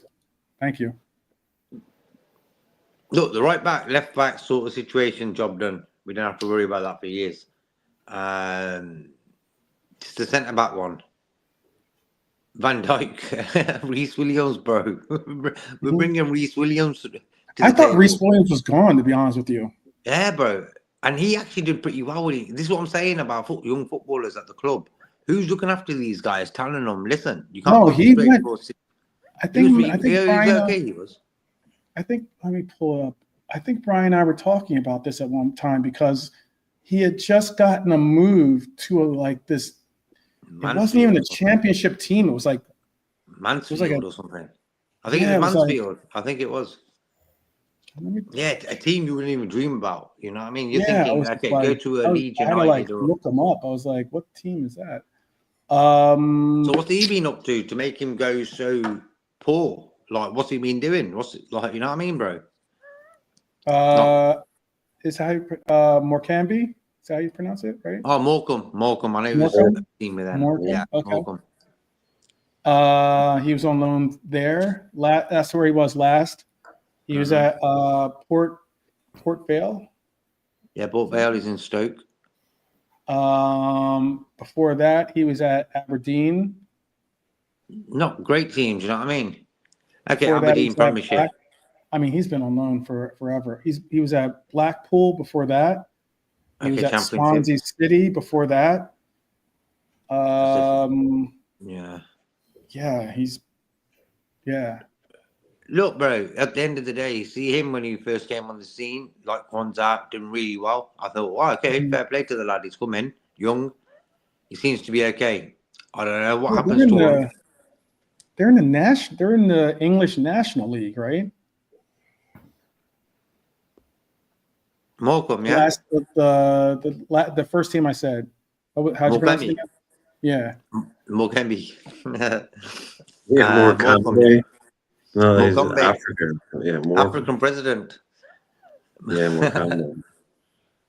Morecambe. What? No, it's called Morecambe. Morecambe, bro. Morecambe. Morecambe, Okay. yeah. The way you said it, I thought So it was that's not African. you mean that's not the Kemi Mutombo's whole team? Oh, okay, I got you. No. Sure. I looked at it. He was Kidderminster. He was at Kidderminster as well, I think. Yeah. I mean, it sounds. That's where he sounds started. That's where he started. Good. Say again. Go ahead, Irish. Morecambe. No, it's Morecambe. just like this guy. Yeah, Swansea, Morecambe. It's like I don't know, like an '80s revival tour in England for the summer camps. So Morecambe, Yeah, Port yeah. Vale, Kidderminster, all these shitty little towns in England. Swansea. You know what I mean? He's been to all Yeah. the crappiest little places. Like, No but team yeah, that he's you very say, career at yeah. Liverpool. I'm not sure I'm not sure if he's in a hurry to give up. Someone will probably tell us now. He's probably on something like 60 grand a week or something. You ain't getting that in Morecambe. Morecambe ain't paying you 60 grand a week. Morecambe ain't paying that, bro. No. They ain't giving you No that. way. I'm So, willing to Morecambe bet ain't he's never not paying on that. 60 grand a week. Yeah, He can't be on 60 grand a year at Morecambe, maybe, you know, not 60 grand a week.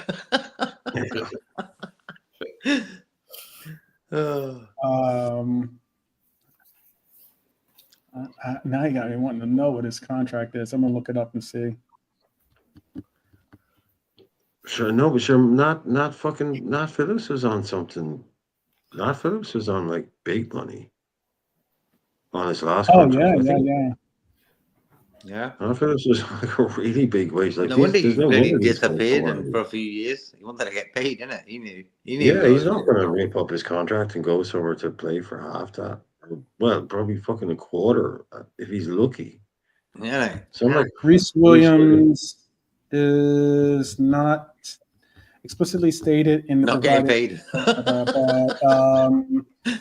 but one result mentions that he was reportedly on a £10,000 per week contract until 2026.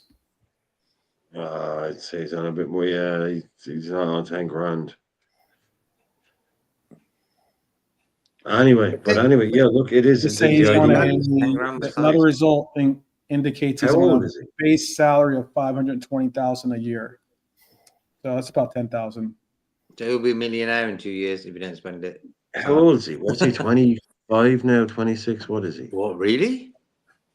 I don't know. What Reese he was. Williams is 24, I reckon. 4. Yeah. Like, he He better ju- get his and he, skates and he on if just he wants to turned. have a Well, he didn't career. just turn, but he's newly 24. He turned 24 in February. Okay, so he better put his foot down, bro. He ain't really had a career. Like Nat Phillips, No, you know, these not at guys all. just hover around and not really get on The with worst thing game time. about Reese Williams was just that he needed to put on. He just needed to put on weight. I thought, like, he's 6'6" and he doesn't play like Matip, you know, and he just looked a little frail when it came to trying to, you know, take on other, you know, opponents. Basically, in my opinion, I mean, that year Yeah, when he might we have had to bulked deal up. with him. Go ahead. He might have bulked up in the last few years, bro, because when we seen him, he was sort of young, weren't he? So maybe now he looks a bit different and stuff. But I think it's more of a mind thing. Like a lot of youth players coming Mhm. through, Mhm. especially at Liverpool, bro. Look at over the years, Ben Woodburn and all these names, you know. Mhm. What was that guy's name? OG? What was his name, man? So what, OJ. I think his name was OJ or something. no, we're going down the wrong path if you're saying No, that. no, one. not Simpson, bro. But you know what I let's mean, not- though. Yeah, The let's not go names. down memory lane with that. Which one? Like Harry Wilson's the only one who's sort of had an okay sort of career so far. Plays for Fulham, this, that, and the other. But over the years, Liverpool have always mentioned names and stuff. Are you talking Bradley, about Billy the Kid? Maybe him. He was supposed to be the truth. yeah, you know what I mean. So I don't know who looks after these lads. I think he was French, right? Oh, I know you're talking about. He's Nigerian. Ojo, That player, yeah, right? I think he's Nigerian. yeah. He was on the scene. I'm talking ages ago, like nearly 10 years ago or whatever it was. Never ever really made it anywhere. No, I've not heard he plays for Blackburn or I don't know, whatever. And so that's the worrying thing about Liverpool, bro. A lot of youth players come through, show potential. Don't get me wrong, but none of them really make it. Bar say Trent, Conor Bradley, Kwanzaa was on his way there. Halfway through, he fucked it up. So that's another story. But it's a bit worrying. I think we should be. Like they're only good enough. Like they're only good enough if they're that good as Trent say, like to get through. So I understand that level of Liverpool. They want this sort of level, but it's a bit worrying that more don't come through the. You are right. Shea Ojo Shea Ojo played for Reading and stuff. He might have, but he no longer. He plays currently for a team in Slovakia. Okay. Yeah, he was another young player of ours that looked to have a bright future, but you know it doesn't happen for the majority of young players in the academy. Yeah. Only a few come through, but I remember watching him a lot, like while he was here on LFC TV. Jordan Ibe, another name. Okay, Sterling made it, but Sterling's sort of shot. He didn't do at Liverpool. He went somewhere else, but I think the club needs to look at that. Players are coming through. What happens to them in that 2-3 years when they start off in their career? That they end up playing in Slovakia 5 years later. You know what I mean, bro? Come on, not even for a championship. Yeah, but I mean, like that's just like well, he wasn't a youth player for us. That's true. He wasn't a youth player. But I was just going to bring up. Sometimes it just doesn't work out. What was our the Croatian player that was like our first transfer with Klopp? Grujic. Grujic, yeah. Marco Grujic. Yeah, my girlfriend met him. Yeah, he went to Portugal. He played well in Germany. Played well in Portugal. Yeah, but Hertha Berlin. Yeah, he played there. Yeah. Played well enough that he wasn't like a waste of space. However, it wasn't like he was to the level of what had been posted on him as being like He's gonna be great and stuff.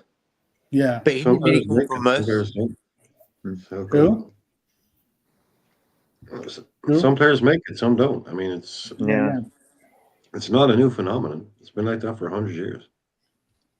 Yeah. But I mean, still, you look at this again. You're looking at it's a lineup that definitely has some areas that needs to have reinforcements on. Oh yeah, putting Will Wright in there. That's Well, Brian, I was about to say that exactly the same. yeah, that's just We're yeah. Come fucked. on. Yeah. Will Too Wright pretty. sounds a bit like a soap actor or one of them guys from The Only Way is Essex. We're right. I You mean, could who have else? I scored on mean, his debut. You could have scored. Yeah. but seriously, I mean, you're looking at that front line out of that, or at least let's call it that diamond right there. You know, Chiesa's on the verge of going out. Elliott's on the verge of possibly going out too. Mm-hmm. You would be left with again Ekitiké, Salah, Wirtz, Dom, Cody. Okay, that's most likely going to be your 5-man rotation shuffle up there anyway. However, you know, you're looking at a 16-year-old possibly to be in there. I don't know why. I guess they do put Neoni in. They put him as a right defensive midfielder because sometimes he does play left mid too. But So people haven't played center half, man. Come on, you know what I mean? This is why at start of the season everyone's like, "Oh, too many changes.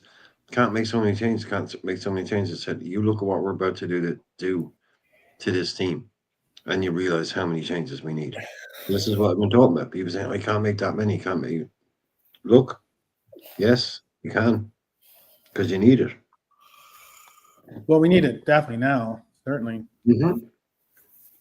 If we're going, I mean, like you can't take apart the car and then say, "Oh well, let's like see how it runs." Harvey Yeah, and let's Gaze just see how it are- runs about the spark plugs or about the carburetor or something. You know, like you're gonna have to replace the parts. Quick question, bro. Like looking at them names there, like for tomorrow's team starting lineup, like who you going with there then? It's I'll quickly basically just run. every player minus McAllister. That's at the top of On the list, yeah. on the list there is going to start. So you're going to go Swatsala instead of McAllister then? I think Grav and Dom will play in the pivot to go tomorrow. Okay. Yeah. And I think that Wirtz will Where play. did they Dom? Oh, they've Dom in the 10. Okay. And and I think what you'll see is probably Curtis Jones off the bench. I do think you'll see Harvey off the bench. You'll see Rio off the bench, I think, tomorrow. And if Robbo doesn't start, you'll see Robbo off the bench. And that's probably all I would think of as certainties to see off the bench. Maybe Endo. To rest up Grav, maybe.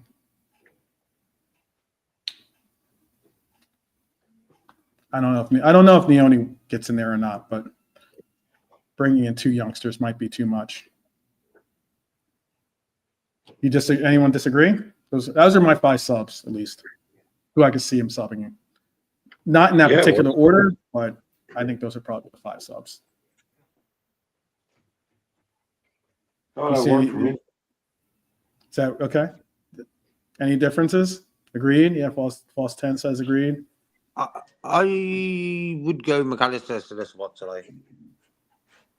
Oh, you're going to give McAllister a little. I just don't want to risk McAllister in this game. Yeah. Well, Swatsala's had a good preseason, so he'll be the engine next to Robertson now. Mm-hmm. I could just sooner see him bringing in like Neoni or something like that, or maybe I think Endo should get a shout especially all depending on what the score is. I think Endo should see some playing time too. Now that he's been praised by our coach as being a component that he trusts. We'll see. Anything else you guys want to bring up before we wrap up this show? Anything on your minds? Got a bunch of stuff that'll be coming up this week. A bunch of different shows. I'm just happy that the season's starting now. Who do you think? Let me ask Brian. Who do you think is going to be? I asked JK and I asked Lee this question, and they gave me their answer. I won't reveal their answer, so it doesn't put any pressure on you. But who do you think is going to have impact in? So our first 8 games are pretty tough. The run that we have is pretty tough. The opponents that we have, or at least the complexity of the games that we have are pretty tough. If you want me to tell you, I can tell you what they are just to give you a run through. We got obviously Bournemouth at home, first game. We have then Newcastle away. We have Arsenal at home. We have Burnley away. But then we have Everton at home. We have Crystal Palace away. We have Chelsea away. And then we have Manchester United at home. With those first 8 games, what player do you think is going to have the biggest impact on our team for those 8 games? So is that to me, is it? Yeah. They already answered the question. Oh, right. Okay. And I gave my answer too. I gave my answer as well. I was just wondering. I would like to hear who's bringing home who's bringing that Standard Charter award once or twice actually, because it's more than 1 month. No, sorry, I was just eating something. Yeah, no, I'd love to say it was Florian Wirtz. Yeah, Florian Wirtz. Hopefully comes in, hits around running, and doesn't stop. Okay. Doesn't stop. Hugo, I think, could surprise a few people. I could be a bit cheeky and say it's going to be Isak, but you could be. I don't know.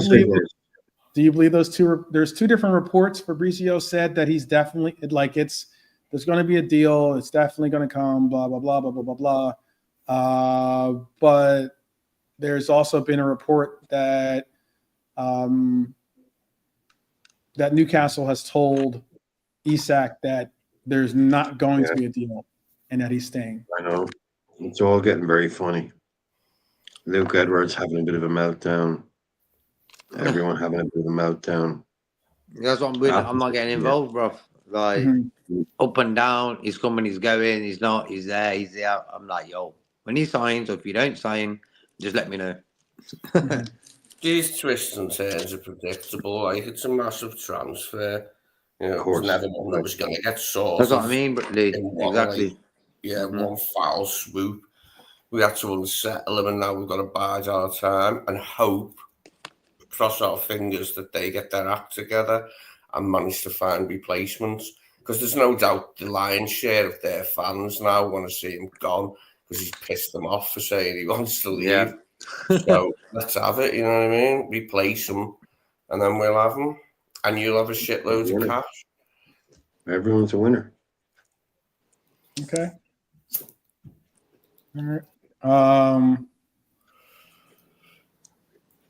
I think there's music in that one. Hold on.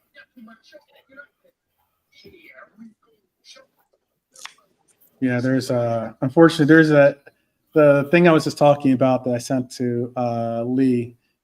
It's so bad. Oh, on Twitter. Yeah. Yeah, I laughed at that. It was damn funny, that. It's so bad. It's basically like all these different content creators for Newcastle being like, we need to go for this player. This player will be excellent for our team. And then after everyone is like Fabrizio, here we go for whatever. Yeah, Hugo Ekitiké is coming to Newcastle. Jean Pedro is coming to Newcastle. Rory Delap was coming to Newcastle at each time. It was Alan Shearer is coming out of retirement. He's coming to yeah, Newcastle. then it was Isak is not going to Liverpool, and then it was Isak might be leaving. That was funny, that, mate. That was a good one. That good Have you company. noticed though how, because see how like great Liverpool are, how all these other teams pretend to be big time like us, and it hurts them that we are big time, and how they tried to act. Look, when I knew Barcelona wanted Coutinho and Coutinho wanted Barcelona, bro, I didn't want him at Liverpool no more. It didn't matter what happened. Like, oh, we didn't accept the bid, we stay in. We would have had a grumpy lad at the club for 6 months or for another year. It would have done my bloody head in. So as soon as the player tells the club, I don't want to play here no more, they should just get rid. That's my opinion. Yeah, it should be done. We know have our shit together, like yeah, both on and off the field in a massive way, don't they? And it's painful for some of our rivals because their owners may not be as good for them. I mean, the Arsenal fans seem happy with their owners, but every other club, Not really, only now. in the Premier League, they're always whinging about the owners. No, not really, bro. Their Arsenal fans have never really been big supporters of their owners. It's only recently, since Arteta went in and twisted their arms.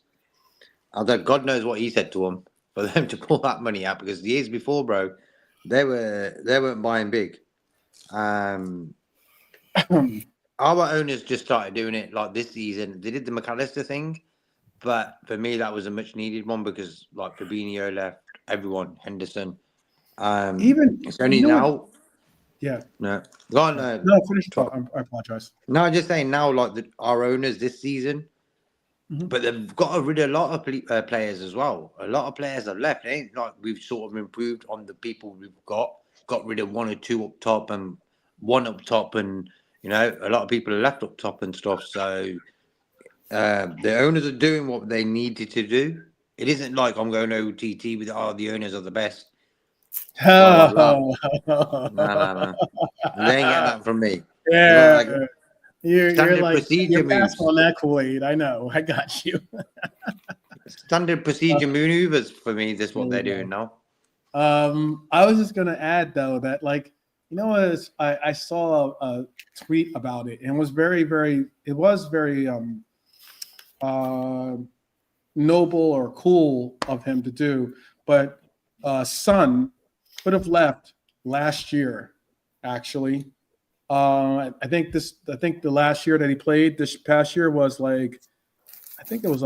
either he picked up the year option or he re-signed with Spurs so that they could at least get the 25 million that they're getting from LA.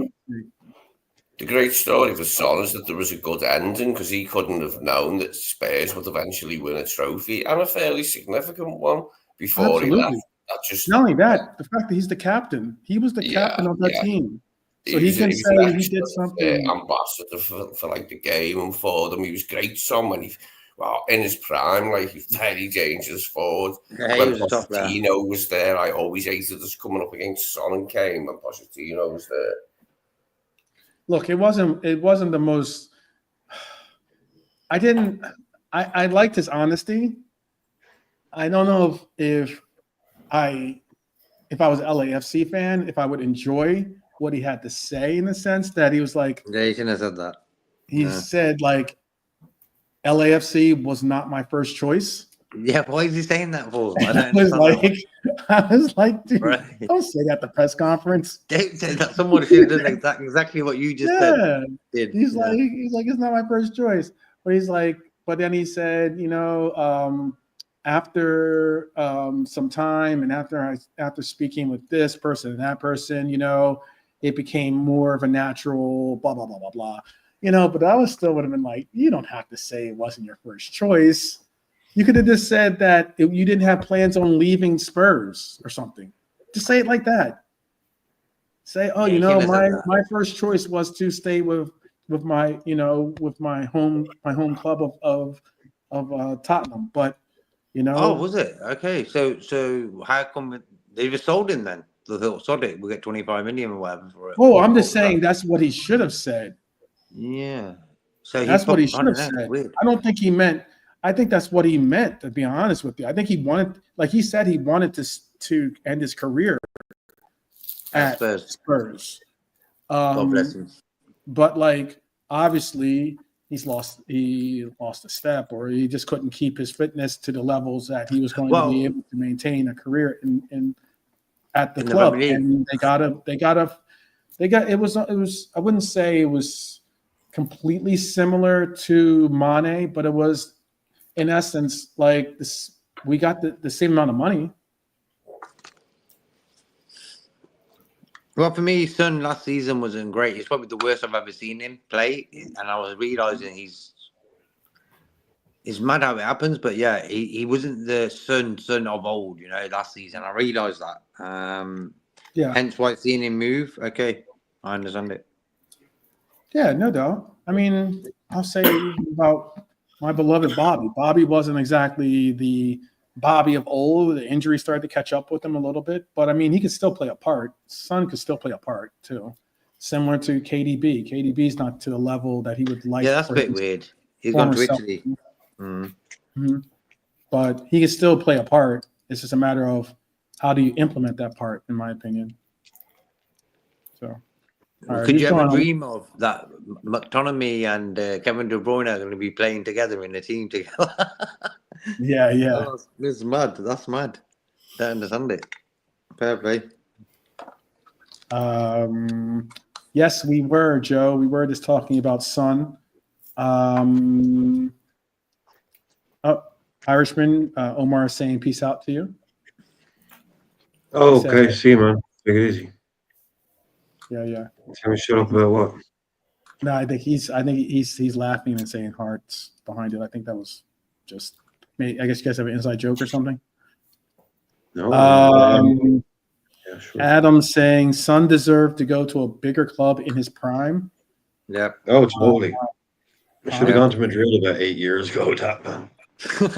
Yeah. Yeah, Are you saying his prime was 8? Do you think he's 8 years past his prime? Is that what you're saying? No, if he'd gone to Madrid about 8 years ago, he would have won about 3 Champions Leagues. Yeah, probably so. Yeah. But look at it this way. Okay. Kane woke up. Like Kane sort of woke up and said, "I need to dip now because this is getting embarrassing. I'm the top scorer, blah blah blah, but I'm not winning nothing. Win a league title now." So for me, he should have left about 5 years ago. But at least he. Go ahead, Brian. No, he could have played for. He could have played for Liverpool. He could have played for Bayern. He could have played for Real. Klopp loved him. Yeah. Very big. So he deserved more. He deserved more trophies. Didn't he almost become a Liverpool, or couldn't? Wasn't there? There was some rumors. It was who we had at the time. Mane, Firmino, Salah. These are unlikely, but he was a really great player for us. There's no doubt. Yeah. I would have you really had Son or Mane. That's the way I look at it. Yeah, that was like Son or Mane. We could have gone for, and we went for Mane. I mean, that's not.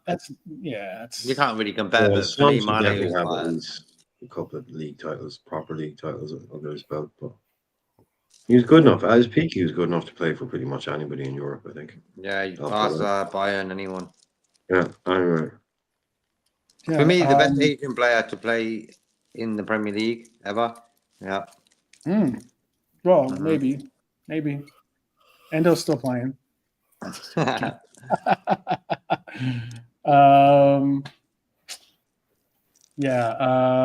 was it? We were just saying. Trap Joe says, "Wish we've had Son in our squad." Yeah, that would have been great. To see. But it also would have meant that most likely we probably wouldn't have had Mane. Mane would have most likely gone to Manchester United if we'd picked up Son. You know what? When I don't know if I want to go through that sliding door. I said Mane looked like a Man United player. Something like I said, like I just view Man United. His surname is MAN. You know what I mean? So I thought, yeah, he's a Man United player. He comes to Liverpool, he proper took that vibe away from me. I was like, you know what? Mane for me was a guy who would run from our goal all the way to the other end just to take two players out of the game for Salah to score. That's how clever that guy was. And I've seen that in a few goals. I'm like, bro, look at what he's doing such an there. exciting player, Sergio, wasn't he? Like, he was a very exciting player. Remember that run against Arsenal away when he was on the right and he ran all the way round and come back in on his left and just put it in. That was brilliant. The pace on him there to get away and do that was brilliant. He was better than what I was expecting. Like he blew me out. Like, I was like, whoa, this guy's real fucking good. And yeah, I didn't realise how good he was. I knew he was good because I'd seen him and plainly he was a good player, but I didn't know he was that good, mate. When we put him with the players we put him with, it was dynamite, wasn't it?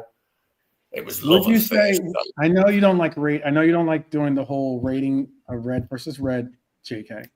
But Salah gets all the praise, gets all the all the different things that are going on for his for the right meanings too. I mean, he's a dynamic scorer. He's all the different things. Gets all the limelight, and at times you can see Mane was a little bit. I don't think the word jealous is too far off the mark. Because Mane is or was just as, or even more so talented than I think Salah. Would you say that Mane was a better player than Salah? Oh, like who do you think is the better player, Salah or Mane? I'm gonna go Salah. Yeah, but for me, there's two types of footballers, bro. Air players and solid players. And what it was, Salah he's a bit like an air player. He'll get the ball and sort of dribble past people, and he's sort of really light with it. He's not solid like Mane was. Get the ball, turn, run, bang. So there were two different type of players. Even though for me they were both great, I just think Salah pips it for me. Yeah, I would say Mane was a more explosive player, and that Mo sometimes went the long way round, but that's good too. Sometimes the most direct route to goal is the best, though. And when he got away from people, there was no catching him, and more often than not, he buried it in the corner, didn't he? Or right underneath the keeper. Remember that header away to Villa when we won the title? That late header. Yeah. White kit. Brilliant. Love that. I'd go as far as to say, if I was taking, or Irishman, do you want to give a shout?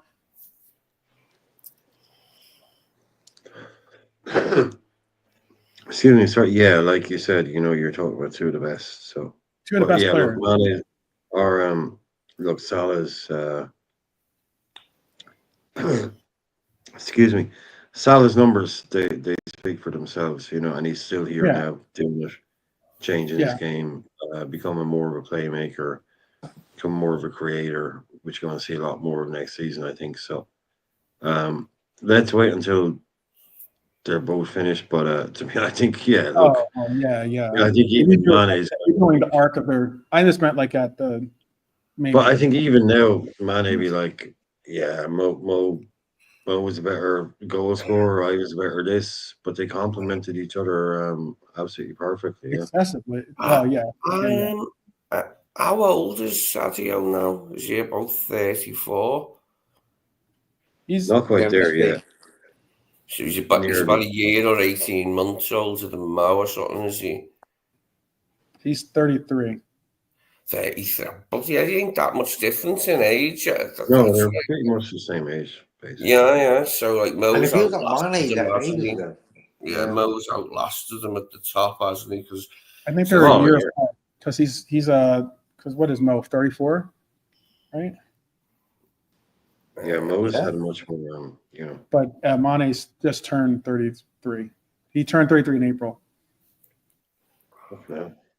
His goal against Bayern, top goal. Adam, yeah. It just shows you, lads, what happens when you leave Liverpool. Mane, a few months at Bayern, went to shit off to Saudi. Wijnaldum goes to PSG. Yeah. You know, ends up going to go to Roma, ends up in Saudi. You know, most players, they know when you leave Liverpool, It's over. it's highly unlikely to get better for you unless you're Trent going to Real Madrid, and even that could work out like shit. That's still out. Yeah, about to say that's still out for debate. But yeah, exactly. You know. And so Suarez is the only guy who did it. Yeah. Oh yeah, Out of Suarez. everyone. Sterling has the trophies. Sterling as well. Sterling Well, as yeah, well. he's also part of the most prolific front three, I think, of European history too. Oh, the MSN will Yeah. never get talked about because kind of unlikable characters, I suppose, other than Messi. Mm-hmm. Neymar, people either love him or hate him. I just think he's an amazing player. Suarez, again, not the world's most likable kind of character, but that one season where he put up, I think it was 56. It was either 55 or 56. He outscored both Messi and Neymar. Suarez, Yeah. that one season. That's Yeah, one of the greatest ever. It's absolutely ridiculous numbers what they Yeah. did. Yeah, that front three was pretty incredible. Yeah. Pretty incredible. All right, people. It's about 2 minutes now before midnight. So I'm going to let you guys do your thing on this Saturday night. It's actually past midnight for JK. So Sunday's not just about lifting silverware for some. It's about sending a message. At least that's my perspective on it. It's about saying to the league that, hey, you know what? We're ready. We're gelled. We're ready to do this as a team, and we're ready to push on. No distractions. And to Palace, to the rest of the league, and to ourselves, it's important to get this win, I think, and show that the champions are ready for the defense of their crown. That the rebuild is real, and that Liverpool under Arne Slot aren't satisfied with last season's glory. That we want that back to back. So other than that, I would like to say thank you to Lee for joining us today. Thank you, Lee. Okay. And and I'd like to say thank you to JK too. Okay. And Brian. Yeah. Bless you, Brian. Okay. Okay. Triple OK. Triple OKs. Big up to the chat as well. Each and every one of you. So many different names. Those that stuck with us the entire time. Big up for you. Really do appreciate that. It helps with the analytics and everything, and telling YouTube that we have content that's worth staying for. So I really do appreciate that. Hopefully hit the like. We're trying to do a 50 like minimum. Rather like 2 drink minimum. It's a 50 like minimum when you come to when you get on the Liverbird and fly high with us. So hopefully we can get there. And tomorrow, I'm gonna double check to see who in our community is doing watch alongs. But tomorrow I will do a roll call for tomorrow. So at least a roll call, possibly a watch along, but most certainly a roll call tomorrow. I'll announce if we're going to do the watch along during the roll call. And if we're not, then I'll pass on who is doing the watch along. That's certainly worth going to watch in our YouTube content creator community. So please join us tomorrow. Be sure to join I don't think you have to, right, JK, join the league. If you joined last year for the Fantasy Football League, all you have to do is just go back and you're already, is that what happened? It should go straight through. There's a button that makes you leagues. What's that? Allow for you to reset to rejoin the league again. Yeah. So if you're a part of the league last year, you just have to do that's all you have to do. If you're not, tomorrow I'll have the actual link for you, like the invite link if you want to join our league. It was a lot of fun last year. We had about 20 people in our leagues last year. Marc Guéhi won it. And also, please, let me just put this disclaimer. No duplicate teams. We can't have any duplicate teams. You can't just put all, just cover all your bases by putting 2 different teams out there with half the league in each team. So one team, one person, one team. Join if you like. It's a lot of fun. And yeah, that's about it. Other than that, my friends, go ahead. Yeah, spirit of LFC fans, his question at the end. We can do that maybe tomorrow. Answer that. Yeah, that'd be cool. Yeah. We can make most likely we'll do like some show. We'll have a show most likely that does like the prediction show. We didn't do one last year. I don't think we got around to doing one last year. Yeah, we should do sometimes one this year. Shows are sometimes those shows are funny because people really, really hold you to your predictions. Yeah. And if you get them wrong, remind you every week. Yeah, they'll remind you every week that you got that one wrong. But yeah. I mean, What? Liverpool fans made a business out of that after we won the league. That's what I'm saying. Yeah. Oh, I get it. I didn't make a business out of it. Not yet. Hopefully. I wish I'd put more of a wager on it, and then I could have made a business off of it, but it didn't pan out. I bet us getting the quad, so that didn't work. So all the same, that would have made a business. Oh, that would have been we would have had nice seats at Anfield, all of us. So that would have worked out pretty nicely. But all right, good night, folks. Good night. Good night, everyone. Definitely up the Reds, everyone. Big up. And see you guys tomorrow for the roll call. Definitely hour before kickoff.